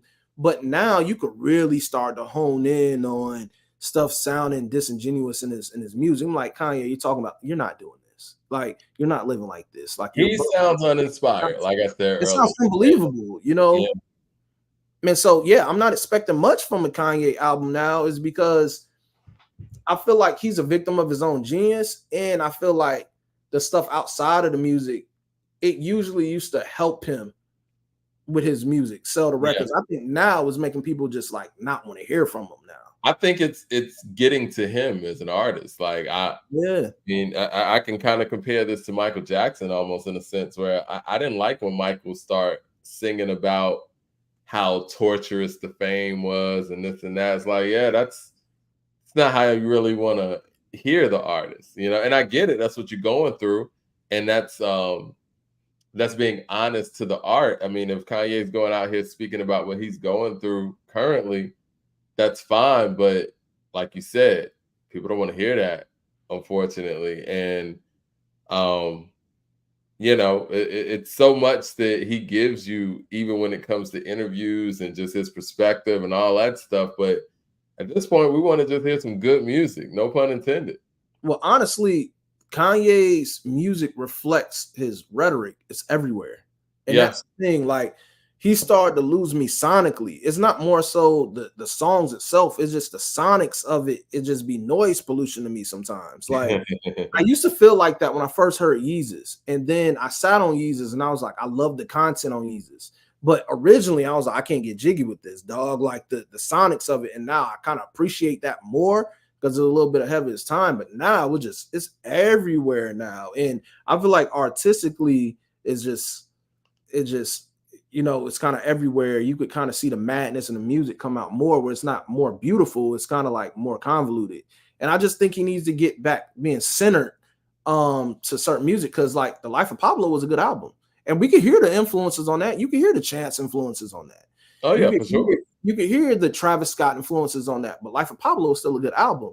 Just get back to like really locking in and doing this, man, because Kanye always had something he spoke out about or he stood for, but the music kind of like went hand in hand with it and it sounded good, even when you didn't agree with what he was talking about. But right now it's like I guess I'm not excited to hear his perspective right now. Yeah. So it's kind of like I'm not really checking for it, man. I didn't check for vultures like that. So well, he's got to win people back over. Speaking of perspectives and what's going on, hip hop's in court right now, from the Young Dolph case to the YSL case to what's going on with Diddy. Where do you want to start, and what updates do you have on your end? We can go on the YSL stuff because I haven't seen a new update since earlier today. Okay. YSL, they had the judge, that's now the current sitting judge on the case. She kind of dug into the prosecutions, basically telling them, hey, you brought this case here, and what I'm seeing is kind of a shit show. Like, you guys are not prepared. You guys are extending this stuff, and it just doesn't look like you guys are organized in that sense. And she called a recess. And I know, you know, Thug's lawyer and everything there, from what I was reading, they're pushing for a possible mistrial, and I think it's being considered. I haven't seen an update on it since then, but in my opinion, this needs to be a mistrial. You know, I think it's going to be. I mean, at this point, how long can you drag out a court case in this way? Like, if you got something on the guy, you got him, you know, move forward and do what you got to do. But at this point, it just seems like they're just in court to be in court. Well, it seems like the prosecution was banking on witnesses to turn and give them something. And when those witnesses kind of flipped the script on them a little bit, they kind of put all their eggs in one basket. And when that didn't work out, they're now trying to go with the case as they go along. That's not how it goes, baby. That's not how it goes with this trial stuff. And it's showing, and it's turning into like, it's literally looks like a bad reality show or a bad court TV show.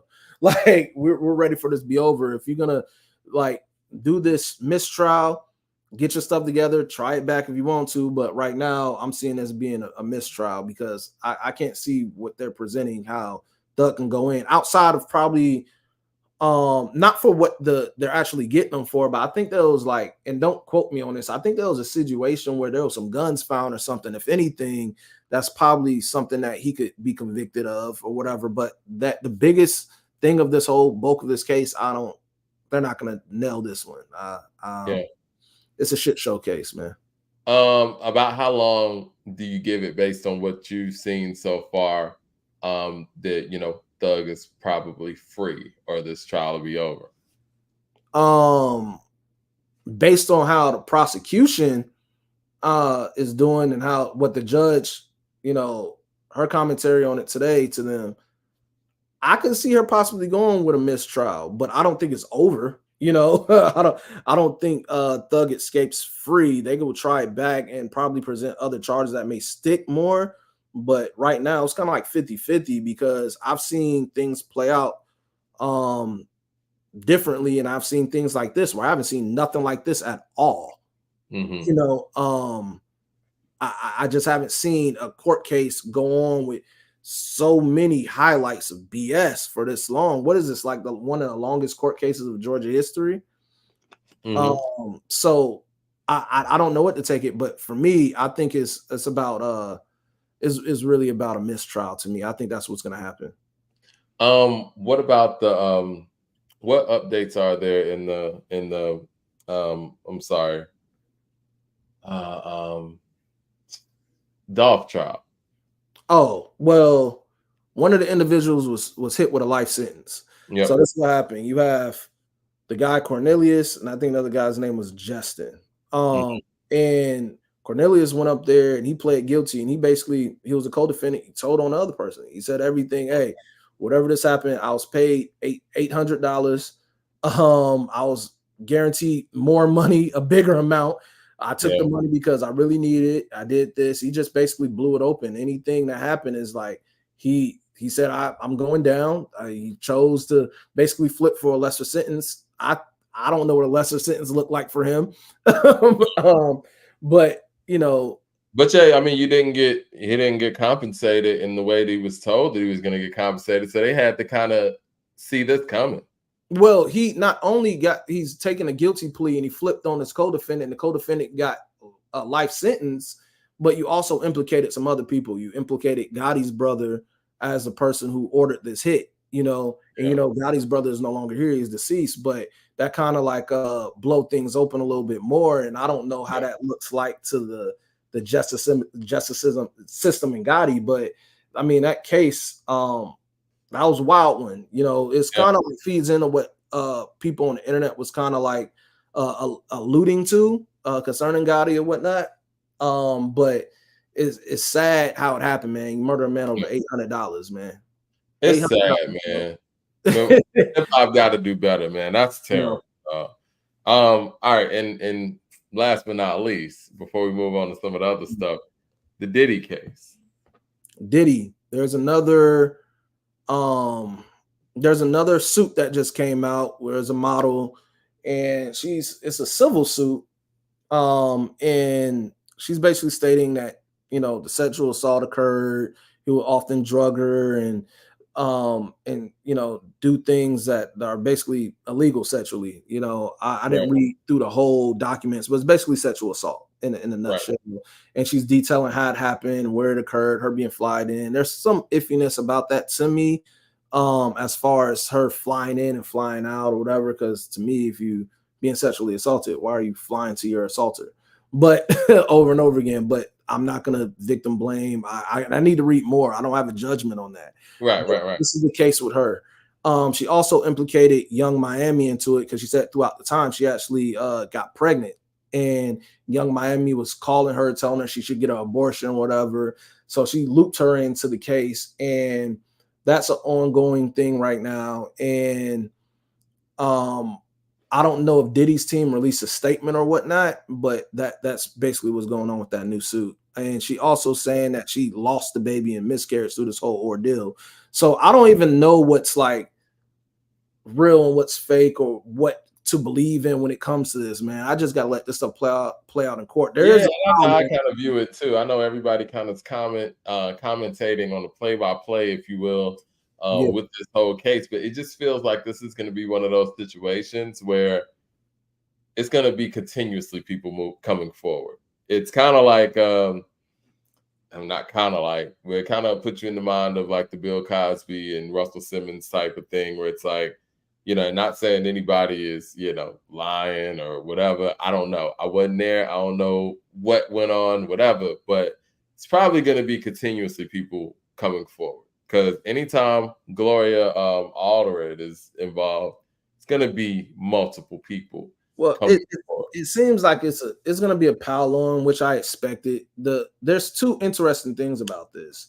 The next interesting thing is there's a male sex worker. I think is the second person that come forward about his ordeals with Diddy, and this person actually has happened to have a tape that he's presenting to him. So that's going in front of a grand jury right now with him. So I don't know if that will become a part of the indictment or how that will happen, but that's also interesting that you have a person other than Diddy that actually has a tape of some Right. stuff. That's a little different, right? Because So I'm looking to see what comes open with this. And all this stuff is alleged. I don't know what's real and what's fake, but reading this stuff is kind of it's getting real ugly for him, and the pile on is coming, which I expected, and it's not looking good for him. I'll be honest. Do you think that when Kathy, came forth with her allegations, right? And obviously we saw a video after it, but the fact that she was able to get a settlement within 24 hours, do you think that was a move that kind of opened the floodgates for other or do you think that was just I don't know why that move was made so quickly? Two things here. I feel it opened up the floodgates for them to pursue a criminal case because they couldn't try him criminally for what took place because it was outside of the statute of limitations. But it opened it up for them to probe to catch things that is within the statute of limitations. And I think Cassie provided and cooperated with a lot of information that led to them being investigated and raiding the homes or whatnot. And that's just as my idea. I don't know if this is 100% true, but going off the trajectory of things, that's what it seems like. Another thing that I see is it did open the floodgates for other people, because anytime you have one person that speaks up and they do it boldly and they're compensated greatly for it or something like that, you start seeing other people go. And some of the stuff be genuine, some of it not. I just like to think about the art stuff when it was like a pile on and it started to come so many people. I don't know what's real and what's fake no more, who's a money grab or who's telling the truth or who's victims. It's just like I can't no longer be a judge of that, and so I seen that coming. So it did open the floodgates. I did find it interesting how fast he settled, but I think he only settled because he knew there was some evidence of his wrongdoing that can come out. So I think he thought he could just have the money and have it go away and it'll never be talked about and swept under the rug. And honestly, it just opened things up. It really did. I remember when that tape hit the internet, everybody, the commentary, the internet. Oh, that was crazy. It painted him like there was a lot of people who was riding for him, who was like, man, did he want to do that? And when that indictment or no, her civil suit came out and the documents and everything that was detailed in that. When you see that video, it even made those people change their tune and saying, "Oh, we can't support this and whatnot." And so it's like that video changed things, And again, when people see a visual of something, you can say whatever you want, but the video changes things. Like even if we're talking about police brutality and things of that nature, it's different when you actually see it. And people can say what they want, but a video, it changes things. And there's no way to sit there and justify, what we saw. I know his attorney kind of came with some sort of level of justification, said she was fighting him too, or something like that. I'm paraphrasing, but based on what we saw, it looked like no fighting back. It looked like a man putting his hands on a woman. Yeah. In a way that no man should ever do. A man should never put his hands on a woman, and especially what I seen in the tape. It's hard to defend somebody who does something like that. You can't defend that. You know what I'm saying? There's no way to defend that. And that stuff is going to be developing. I can imagine more stuff comes out as it goes along. I'm really wondering, because they call it a racketeering, which means it was an organization. It was people, other people involved. I really want to know what other people are involved in this, because the FBI is still tight on that. There's not really much conversation around that. We see Diddy is the only person that got picked up, but who are these other individials? For you to have a racketeering case, I mean, those other people that aided and abetted and participated. So who are these? That's where things are going to get interesting. Yeah, who are these other individuals, and why haven't they been picked up yet? Glorilla had an issue with the fact that Rod Wave was dropping on the same day as her. Now, at the beginning of this show, I was talking about September 29th, that day where Kumina, Volume 2, Black Star's debut album, and Tribe's final album, The Love Movement, dropped. And it used to be a great thing for multiple acts to drop on the same day. Why is that not the same notion now? Like, why do people feel like there's level of competition or whatever? What do you think about Glorilla feeling a way about that? I feel like it was kind of corny. Yeah. And I know, sometimes people like to give a lot of grace to, a female rapper in this sense or whatever. But to me, I feel it's corny because I feel like if you feel your project is great, stand on that. Glorilla and Rod Wave are not even the same lane of music.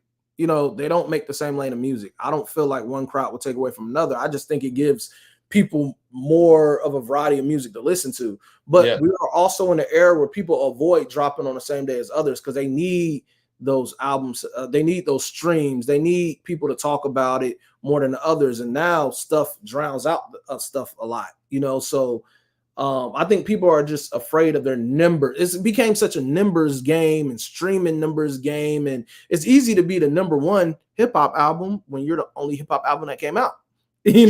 So I think that's what a lot of people ride on. These things are thrown out a lot. Number one album, streaming numbers, whatever. All that stuff is manipulated and put out in such a way. If you really know about streaming, or if you really know about the world of music and hip hop and the music business, it's not always what it seems. You can have a number one album, and the album itself they could consider it a number one hip hop album, but the numbers itself could suck. Well, it's all about time too, right? So it's like, it's all about what you choose to listen to that day. And I think that people are afraid that, okay, this person is going to choose to listen to Rod Wave and might not get to mine. Now, back in the day, if I'm talking about like the days when, Tribe, Jay, Kaz, and Black Star came out the same day, somebody could go to that record store and say, you know what? Let me get this Jay and Outkast album. Now, whether they listen to the Outkast album or not, they bought it. You know what I'm saying? So it's like you could get to one of these albums that next week. It doesn't matter. That number has registered. Where it's like when it comes to coming out on the same day in the streaming era, you might not get to that other person's album if you don't have time, and they're not going to get that stream. So maybe that's where that level of, I guess, feeling like there's competition there. Yeah, I mean, like you're fighting for content space, if that makes any sense. I think as far as female rappers, I think Glorilla has had a solid year. Like she made a lot of noise. I feel like Rod Wave kind of has this cult fan base that's going to support him no matter what, man. His fan base is crazy. I know when he comes here in concert, the kids want to go. The people my age want to go. The teenagers want to go. Like Rod Wave kind of has this nice following, but I don't think they're comparable. I don't think the same people, unless you're talking about the young people, the under 21 and all that. I think those are the people that may listen to both. But I just kind of feel like they're the criteria and the category of their music is not in the same lane. Yeah, they're not really in the same lane like that. I feel like they make different types of music. I don't think you listen to 8ball and MJG, right? You said what now? You listen to 8ball and MJG, right? Yes, legends. Yes, they just got their own street and avenue or boulevard in Memphis, in Orange Mountain. Yeah, there it is. MJG Avenue, 8ball Boulevard. Congratulations to those guys, man. Well deserved. I think it's really interesting, man. Like, we talk about music aging and all those things, and I think their music aged very well. But I also remember the fact that, especially in Memphis, when I was growing up, 8ball and MJG were kind of the top of the top. 3 6 Mafia hadn't reached their level at that point. And to be honest, and I know it's a whole different state or whatever, but it's still the South. I don't think UGK is popping. Why is J. Cole showing up? What's going on? I don't think UGK was at the level of popularity as 8ball and MJG either. But it's funny, as time has gone on, it feels like the legacies of 3 6 has increased and the legacies of UGK has increased. And 8ball and MJG is kind of like, stayed the same in that sense. And I'm trying to figure out exactly why, because 8ball and MJG to me are the foundation of Memphis. And when you listen to MJG's flow, you hear damn near everybody from Gangsta Boo to Pat or whatever, you hear their flow comes from MJG. Playa Fly too. I feel like when it comes down to them, I think it's just the amount of artists they collaborated with later on in the career. You know, Yeah, there was this Texas movement in UGK, and then you have like the top artists collabing with Bun B. It was like a whole like Texas movement. You know, it was Mike Jones, it was Paul Wall, it was Slim Thug, it was Bun B. Pimp C was away during that time. You know, yeah. when Bun B's feature run did a lot. yeah, You're right. I feel like that preserved more of their career in hip hop as far as relevancy. I think Big Pimpin' added to that too. Yeah, but that was still early. I'm talking about later on. We're talking Right. about when Pimp C went out and Bun B released that solo album that was dope. And then he got out and they had the joint with Jeezy, you know, Get Throwed.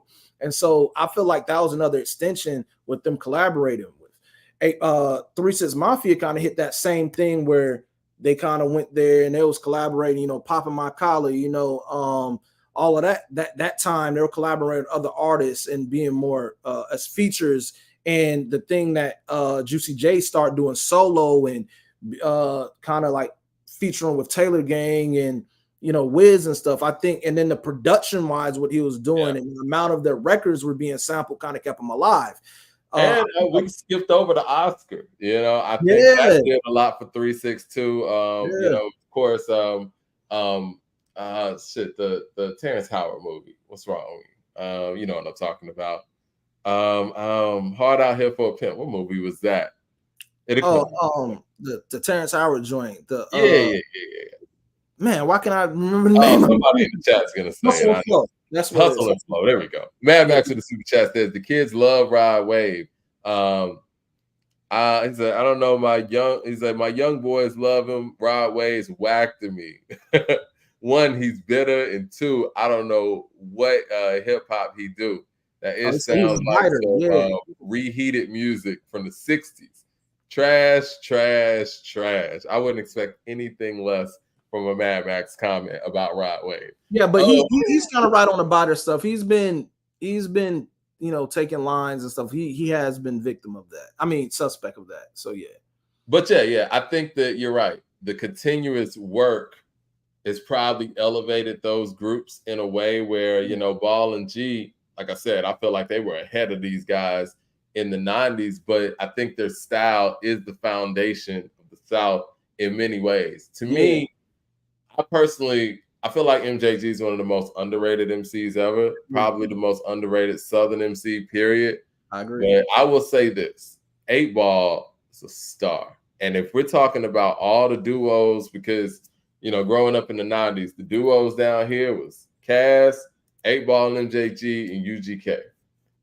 I think the star, if we picking a solo star out of all three of those groups, all six of those members, you know, Andre's Andre in a vacuum. But if we're talking about somebody we know can hold down a solo spot, solo song, and I'm signing a solo rapper, I might sign 8ball first.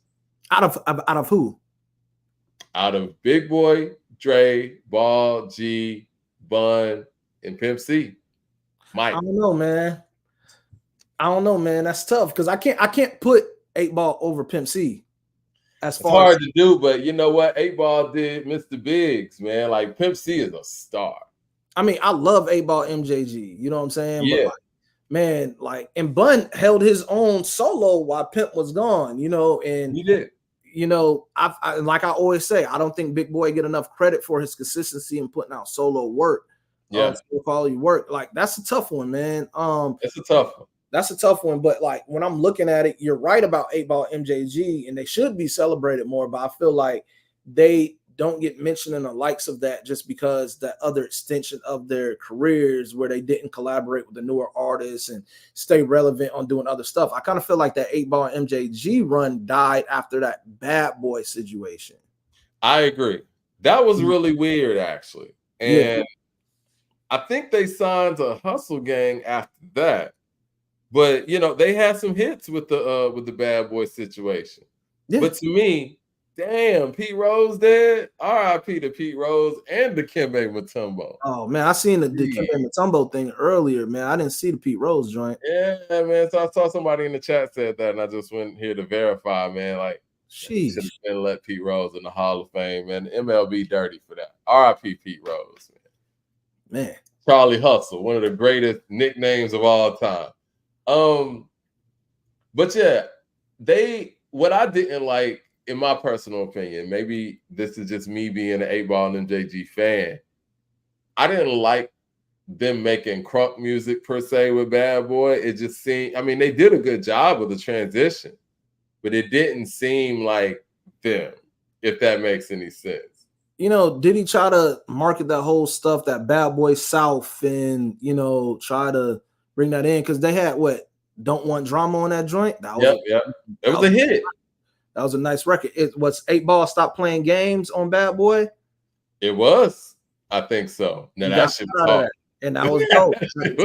But you know, the only thing where I can't really say it didn't seem left field, because if you go back and listen to 8ball MJG in the Suave House days, on Mace album, they're on Harlem World. Yeah. You know what I'm saying? So it's like, everything that I do be all about the loot. I be kicking up, dusting them up my low boots. Yeah, you know, so I don't think they were kind of strangers to that a little bit. So it didn't seem left field, especially where the industry was going. I feel like Diddy was actually kind of smart grabbing a legendary like Southern group and come on there and represent Bad Boy South. I just kind of feel like their career died when you went there, though. They try to make them like a commercial thing, and I feel like 8ball MJG wasn't commercial, but they made them joints that you could ride around in your whip to, that you know, like when I was in college, man, they still playing you know, Just Like Candy. They still playing Space Age, you know, like these are records that are still played to this day. So they have joints, but yeah, they're not,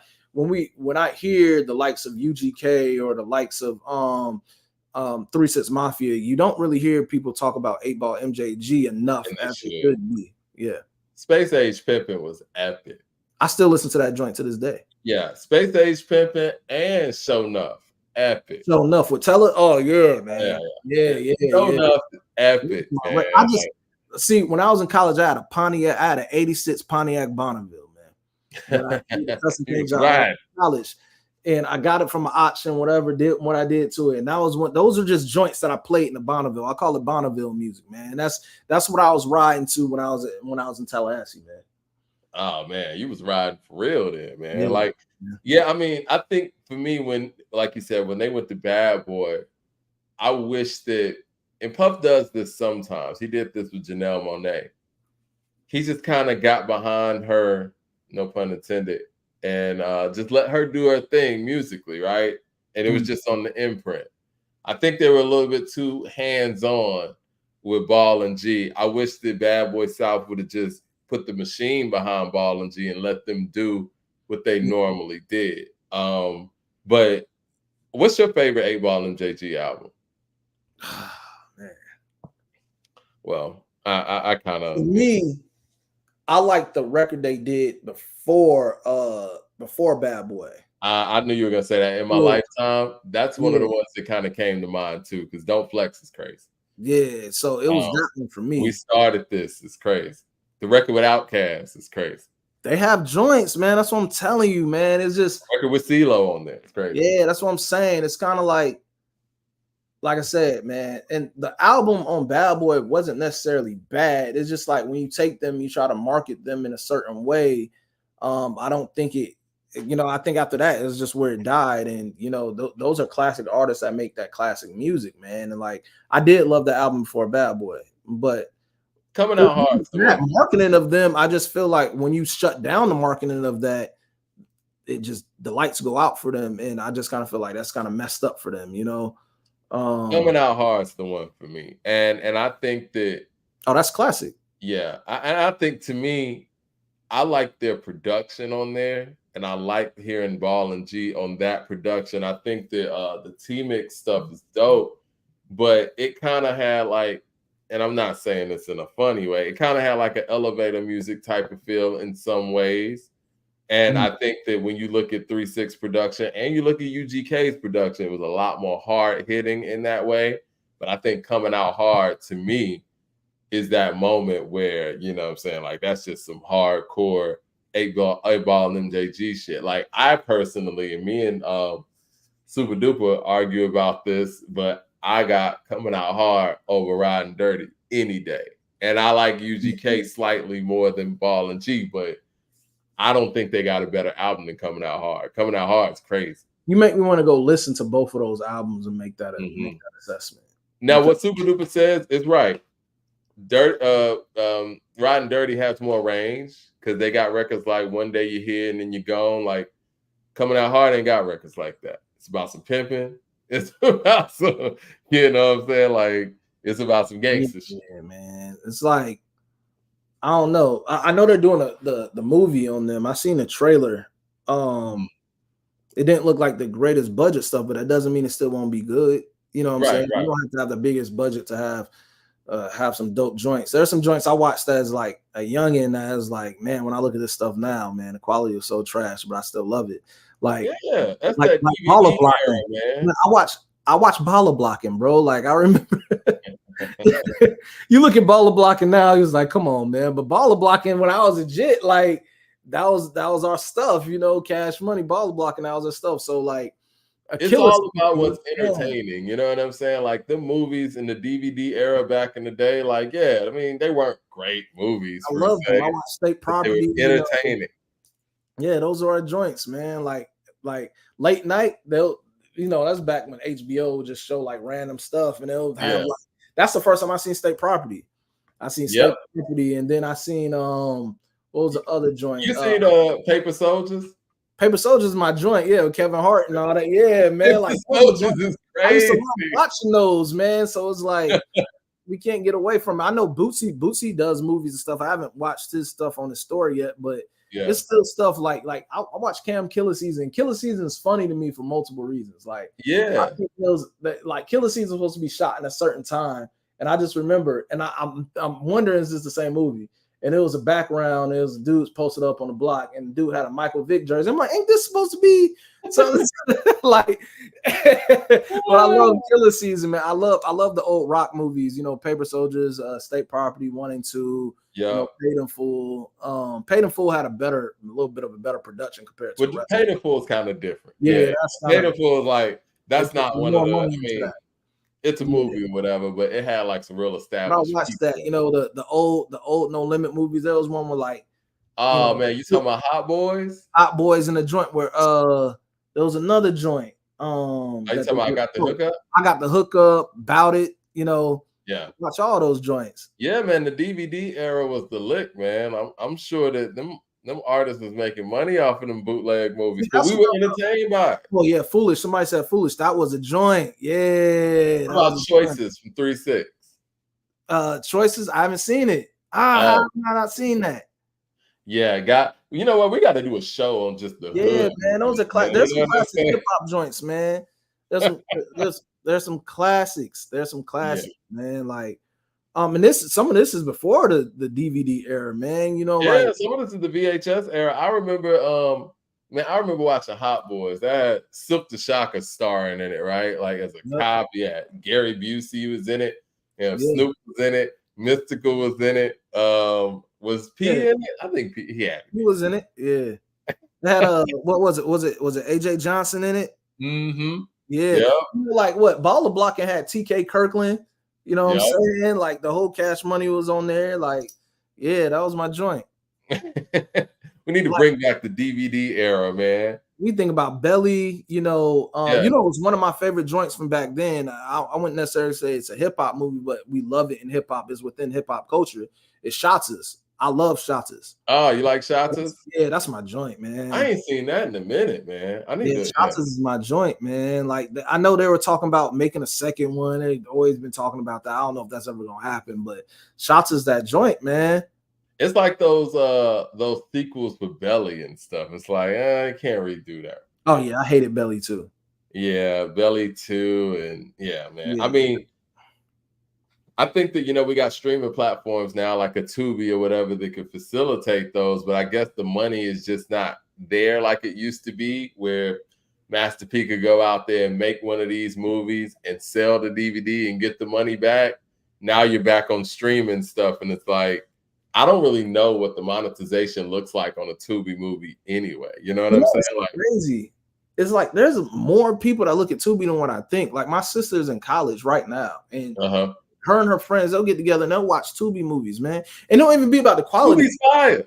They say they love Tubi. I haven't watched none of those Tubi joints, but like that's like this new generation. Like I guess what low budget hip hop movies are for us is what Tubi is for them. Like they go there and just be watching some crazy stuff. My sister like, you ever seen so and so? I'm like, man, that title sound crazy. Now they love Tubi. Like, hey man, it's entertaining, man. At the end of the day, it's all about what's entertaining to you. Low budget, to me, a bad movie can be very good. It's like it's so bad, it's good. Man, it's entertainment. Like, cause think about it. 50. When was this? This was like when he dropped this album. I wasn't a fan of. Before I Self-Destruct, he did a movie to Before I Self-Destruct where it was a hitman. That joint wasn't bad. It was like it went along with the album, I believe. But Before I Self-Destruct was like one of the last low budget movies I looked at. But Before I Self-Destruct wasn't bad. It had what's the name that played Pinky? Oh yeah. Clifton Powell. He was in that joint. It wasn't a bad movie to me. 50 does really good with film, man. I'm looking forward to seeing what 50 does with film moving forward. I do want him to kind of change it up a little bit, but again, that could be just me nitpicking because if he changes it up and does something that like Boomerang or something, if you will, and people won't like it. You know what I mean? I feel like 50 now that he has a production studio and he has a streaming app or the channel he's gonna have, I feel like it is gonna be more of that different range of content. It's kind of like when you're one of one, you're only kind of competing with yourself, and it's kind of he has the Power series, but people have to realize he also had other series outside of Power. Do you watch the BMF series? Yeah, I watch it. It's entertaining. It's entertaining. I think my thing with the BMF series, and maybe I am judging it up against Power. I understand what he was doing with, Meech's son, and I think it's great that Meech's son is playing his father. But I think that when you're playing such a starring role, especially for the first time, in such a in a film with so many moving parts, you kind of got to have a captivating actor that can, bring all of that in, like Ghost's character. I think even when we talk about the second Power series, they're really coasting off of the tone that was set by the original Ghost character. You need that strong person. I agree, but here's the thing. It wasn't like Amari Hardwick was this big actor before Power. Power kind of was just good though, Yeah, he let's be honest, and this is no knock on Amari Hardwick. Before Power, he was the guy you're associated with. Oh, you doing a bending? Oh, so you the one doing a bending. The Tyler Perry joint, you know what I'm saying? That's what they kind of associate Amari Hardwick to, and then he became Ghost. So that kind of like took him to another level, and I thought he was going to capitalize more off that. I mean, he's been in a few joints. I was surprised that they killed him off. Like, I just knew it was going to be like an accident. He was coming back. 50 said he was supposed to die before that. And as far as the story, he said he was supposed to die when Kayne died on the story. Why though? I don't know, man. One thing I will say that I give 50, I never seen somebody do a show that be a hit and extend with other spinoffs, and all of them are successful in their only way. I didn't watch the Tommy series, and Tommy series started off slow, but once it got going, it started getting kind of good. Okay, is it still going?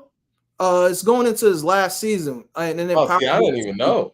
Yeah, Power Book 2 is doing a finale this week, but I know that's the one I watched. Yeah, they're wrapping up the series, but I really think they're going to do another spinoff and bring both shows together. That's what I think is going to happen. Spoiler alert. Did you watch the most recent episode? Yeah, I did.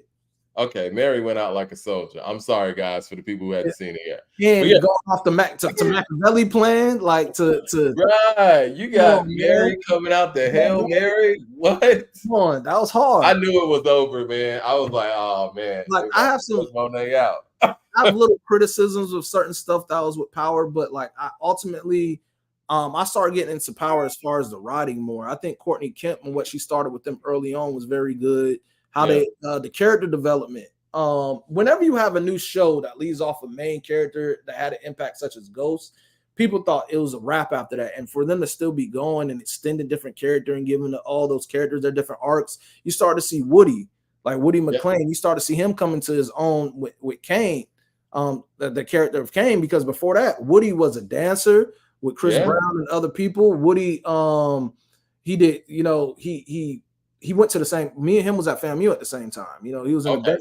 He did a great job as Bobby Brown. Yeah, he's from my hometown. He did the New Edition movie. He did the Bobby Brown joint, and he was a star. Like, he shined in those joints. Yeah, so I feel like this is carrying his career to higher heights, and so that's why I like to see out of these things, because 50 said this recently. He said it's not about going to grab the biggest stars and put in your shows. It's about getting the talent and making them into stars, and you can see that.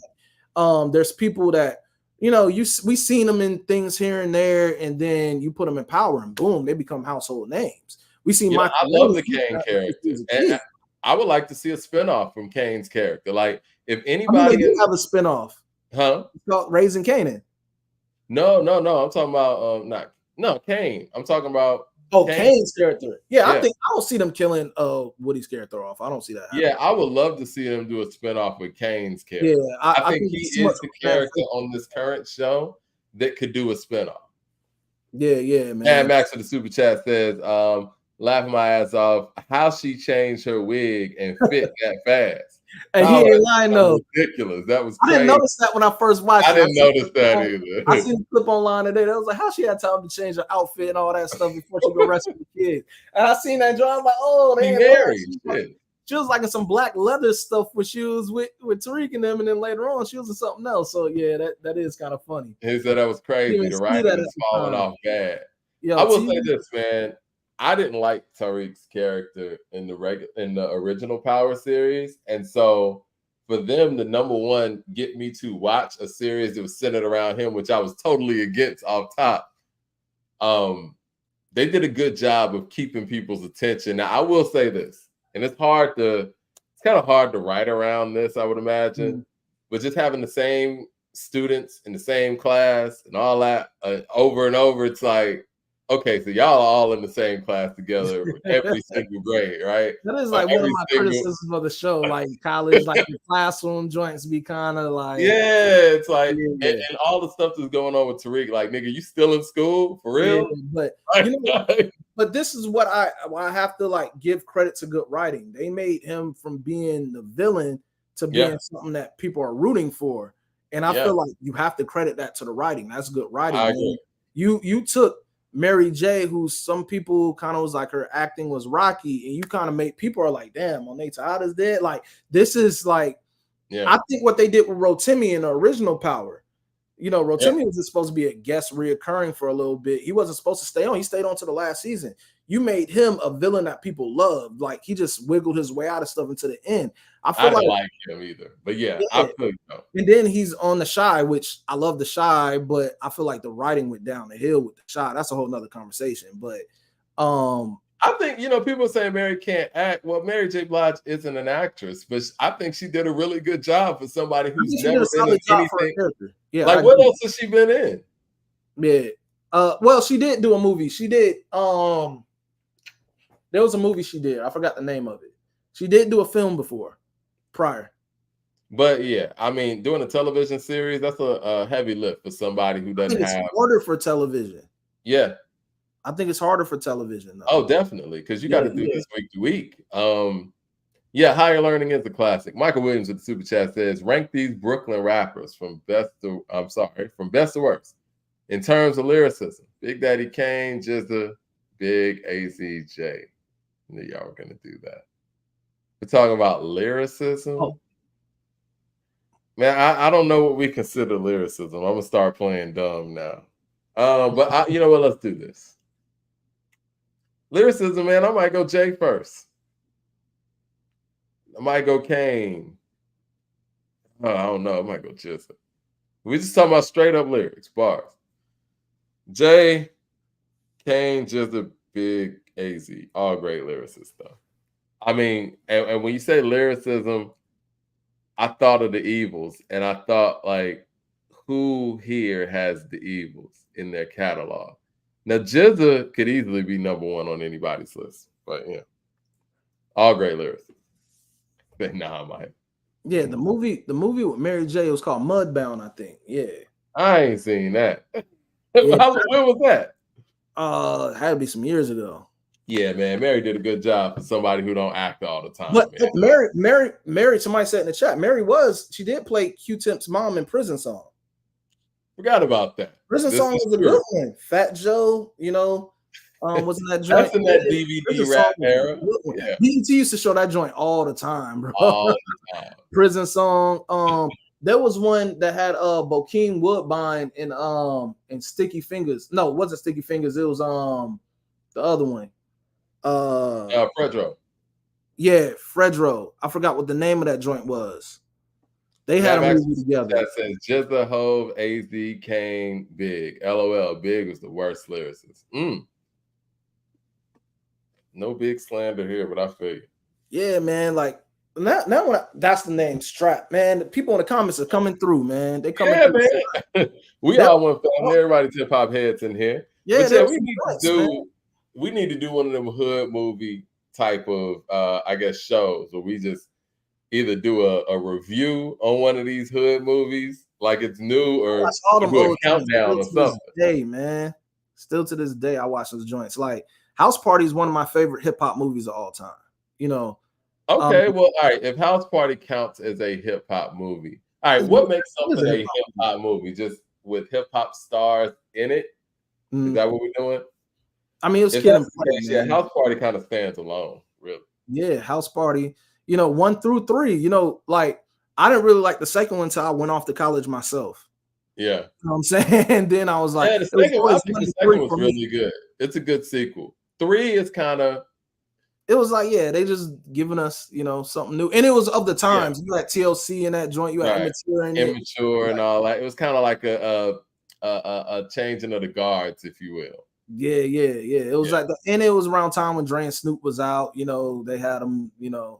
Like so, it was like that transition. That was kind of like the last of that. Class Act was a joint too. Class Act. I like Class Act a lot. Yeah, Class now joint. Looking back on it, for them to try to convince us that that those dudes was in high school, it's crazy. Class Act Full Force was not in high school. They were far from.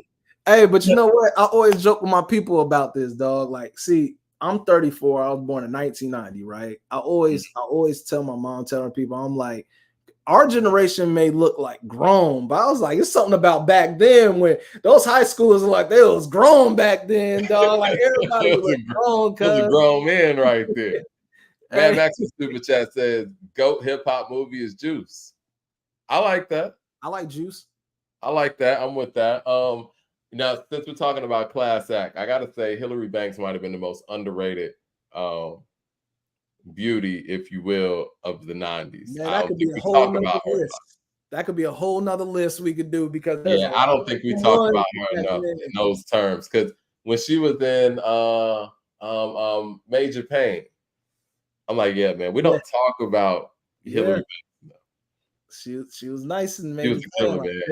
But the other chick in Class Act was bad too. Davina or Davina. Yeah. No, man, Kid and Play, man, they knew what was up. Like, and then there's some other hip hop movies, like comedies, like 3 Strikes is one of those underrated comedies to me, man. 3 Strikes is E40, all in a minute. That 3 Strikes was funny as hell to me. Did you see High School High? I see somebody in the comments talking about that. Yeah, somebody said School Days. What's the other? Is New Jack City a hip hop movie? I guess Ice-T in it. Yeah, In Too Deep was one. LL killed that role. He killed that role. Bro. God is crazy. Yeah, he killed. God is crazier than Bishop could ever. Yeah, man. How High was cool. How High when that joint. How High was funny. How High was funny. And I think going back to the Method Man thing, I think I looked at Method Man and Redman different than what translated on screen. And I think for a lot of people, that was their introduction to Method Man and Redman. But it was a good movie. It was fun. Yeah, I think it plays to their music a lot. I like their like I feel like Method Man with Wu-Tang is totally different from Method Man with Yep, exactly. Method Man and Redman is different than Method Man with Wu-Tang. Yeah, and just to see what Method Man has, how he has transitioned to be as good as an actor as he has, is real good. He's killing his role in Power Book 2, playing Davis McLean, but he has other roles where he did well. There was a hip hop show that came on VH1 that had Mac 10? Matt Wilds. It had Matt Wilds on there, and it had Method Man playing his dad. It was like a hip hop show, and it got canceled. But man, Method Man killed his role in that.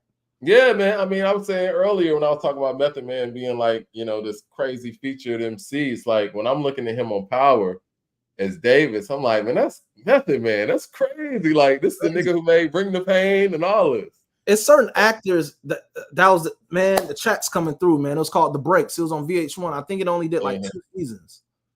Method Man acts with his eyes, though. Yeah, yo, to see.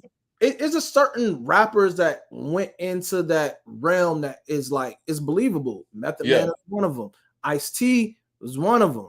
You know, think about how long he's been on Law and Order, bro. Like, yeah, man. Now, all right, forever.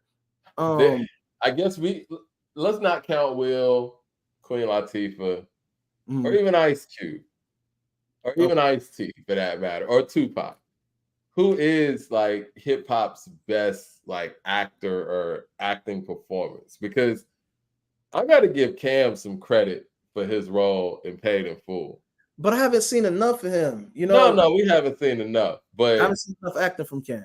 That's a standout role for somebody who's really not an actor like that.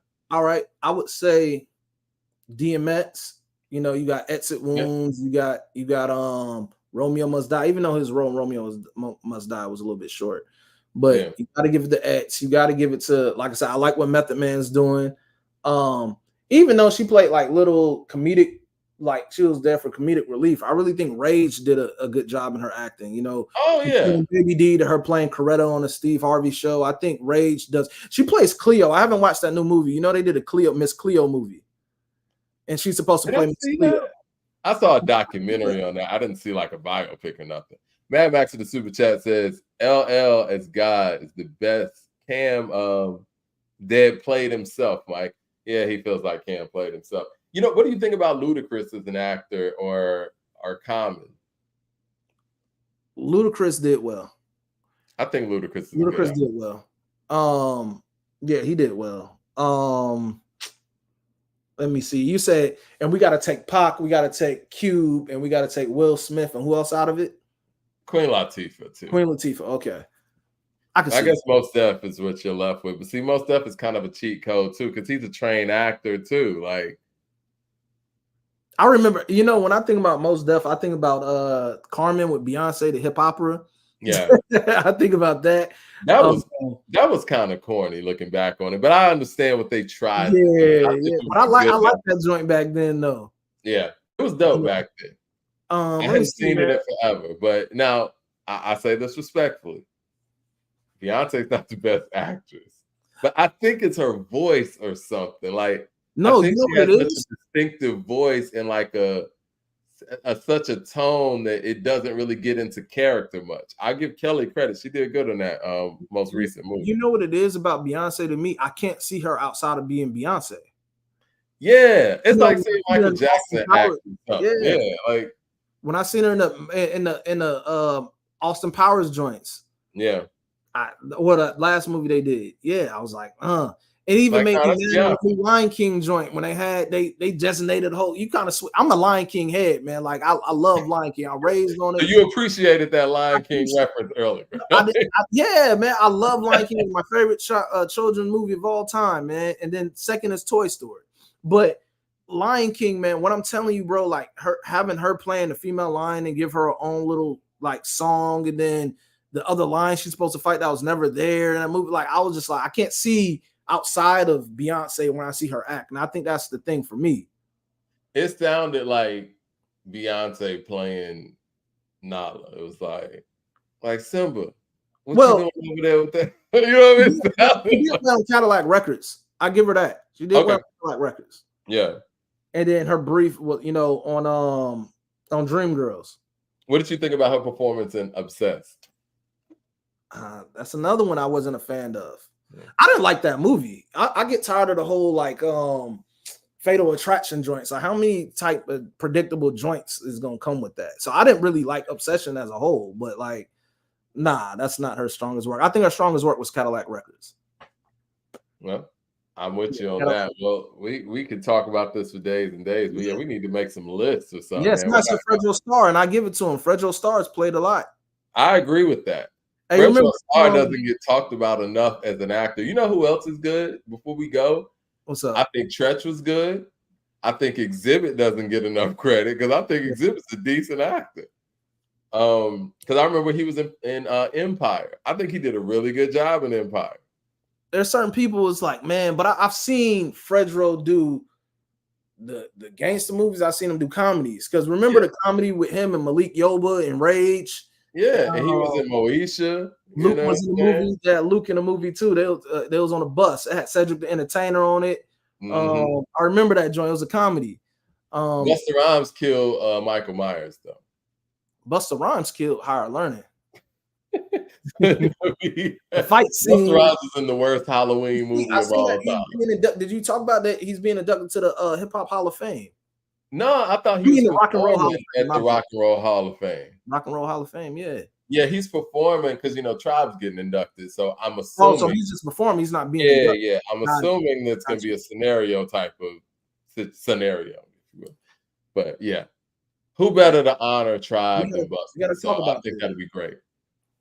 Yeah, we definitely have to do a separate show with those. There's so many classics. So many classics. We got to do a standalone show with this. We got to put our list together. But yeah, man, hit like and subscribe, man. This has been fun. Is there anything that we left off today? I think we talked about pretty much everything.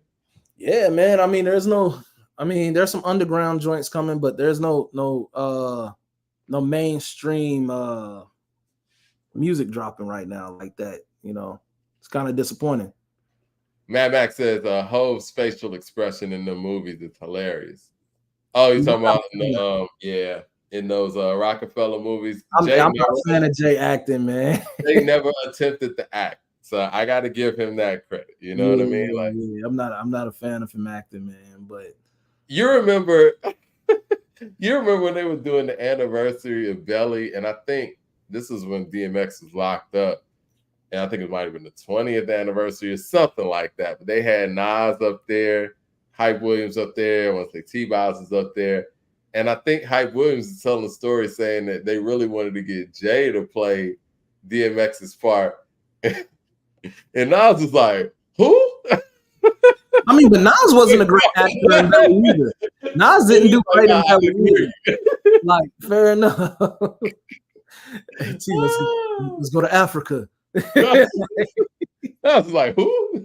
Come on, bro. Like, there's no way in the world Jay could have played DMX's role, man. Nah, DMX, he killed that role, man. Yeah. That's where he was supposed to be. Yes, sir, man. All right, man. Like and subscribe, man. This was fun today. And yeah, man, there's gonna be a lot more stories developing, I'm sure, man. There's always something to talk about in this hip-hop thing. In the comment section, man, hit us with some of the movies that you think that should be in the top 10 of the hip-hop movies or hip-hop hood movies or hood classics. Yeah, we're gonna put these things together. We'll dedicate a whole segment to this. Yeah, there's some people, and the one person we didn't name was 50. 50 he's a good actor as well. I think 50's good. I think 50 plays himself a lot, if you will, but he kind of came out the gate telling his life story in a similar way that Eminem did. So that kind of, I don't want to say taints your perception of him as an actor, but it kind of already puts you in the mind that he's playing himself. Because I feel like Kayne, to some degree, I feel like it's an extension of 50. Is that fair? I can see how you can relate it to him. Yeah. You ever seen that movie where he played the football player that had cancer? I knew you were gonna say that. It wasn't bad though. It was just like, come on, man. He did his thing, man. I fuck with 50, man. 50 a hustler, man. He's about to get some more films on deck. Yeah. All right, man. Hit like and subscribe. Y'all appreciate y'all. Y'all have an incredible night. Nice kicking it with y'all this Monday. Peace.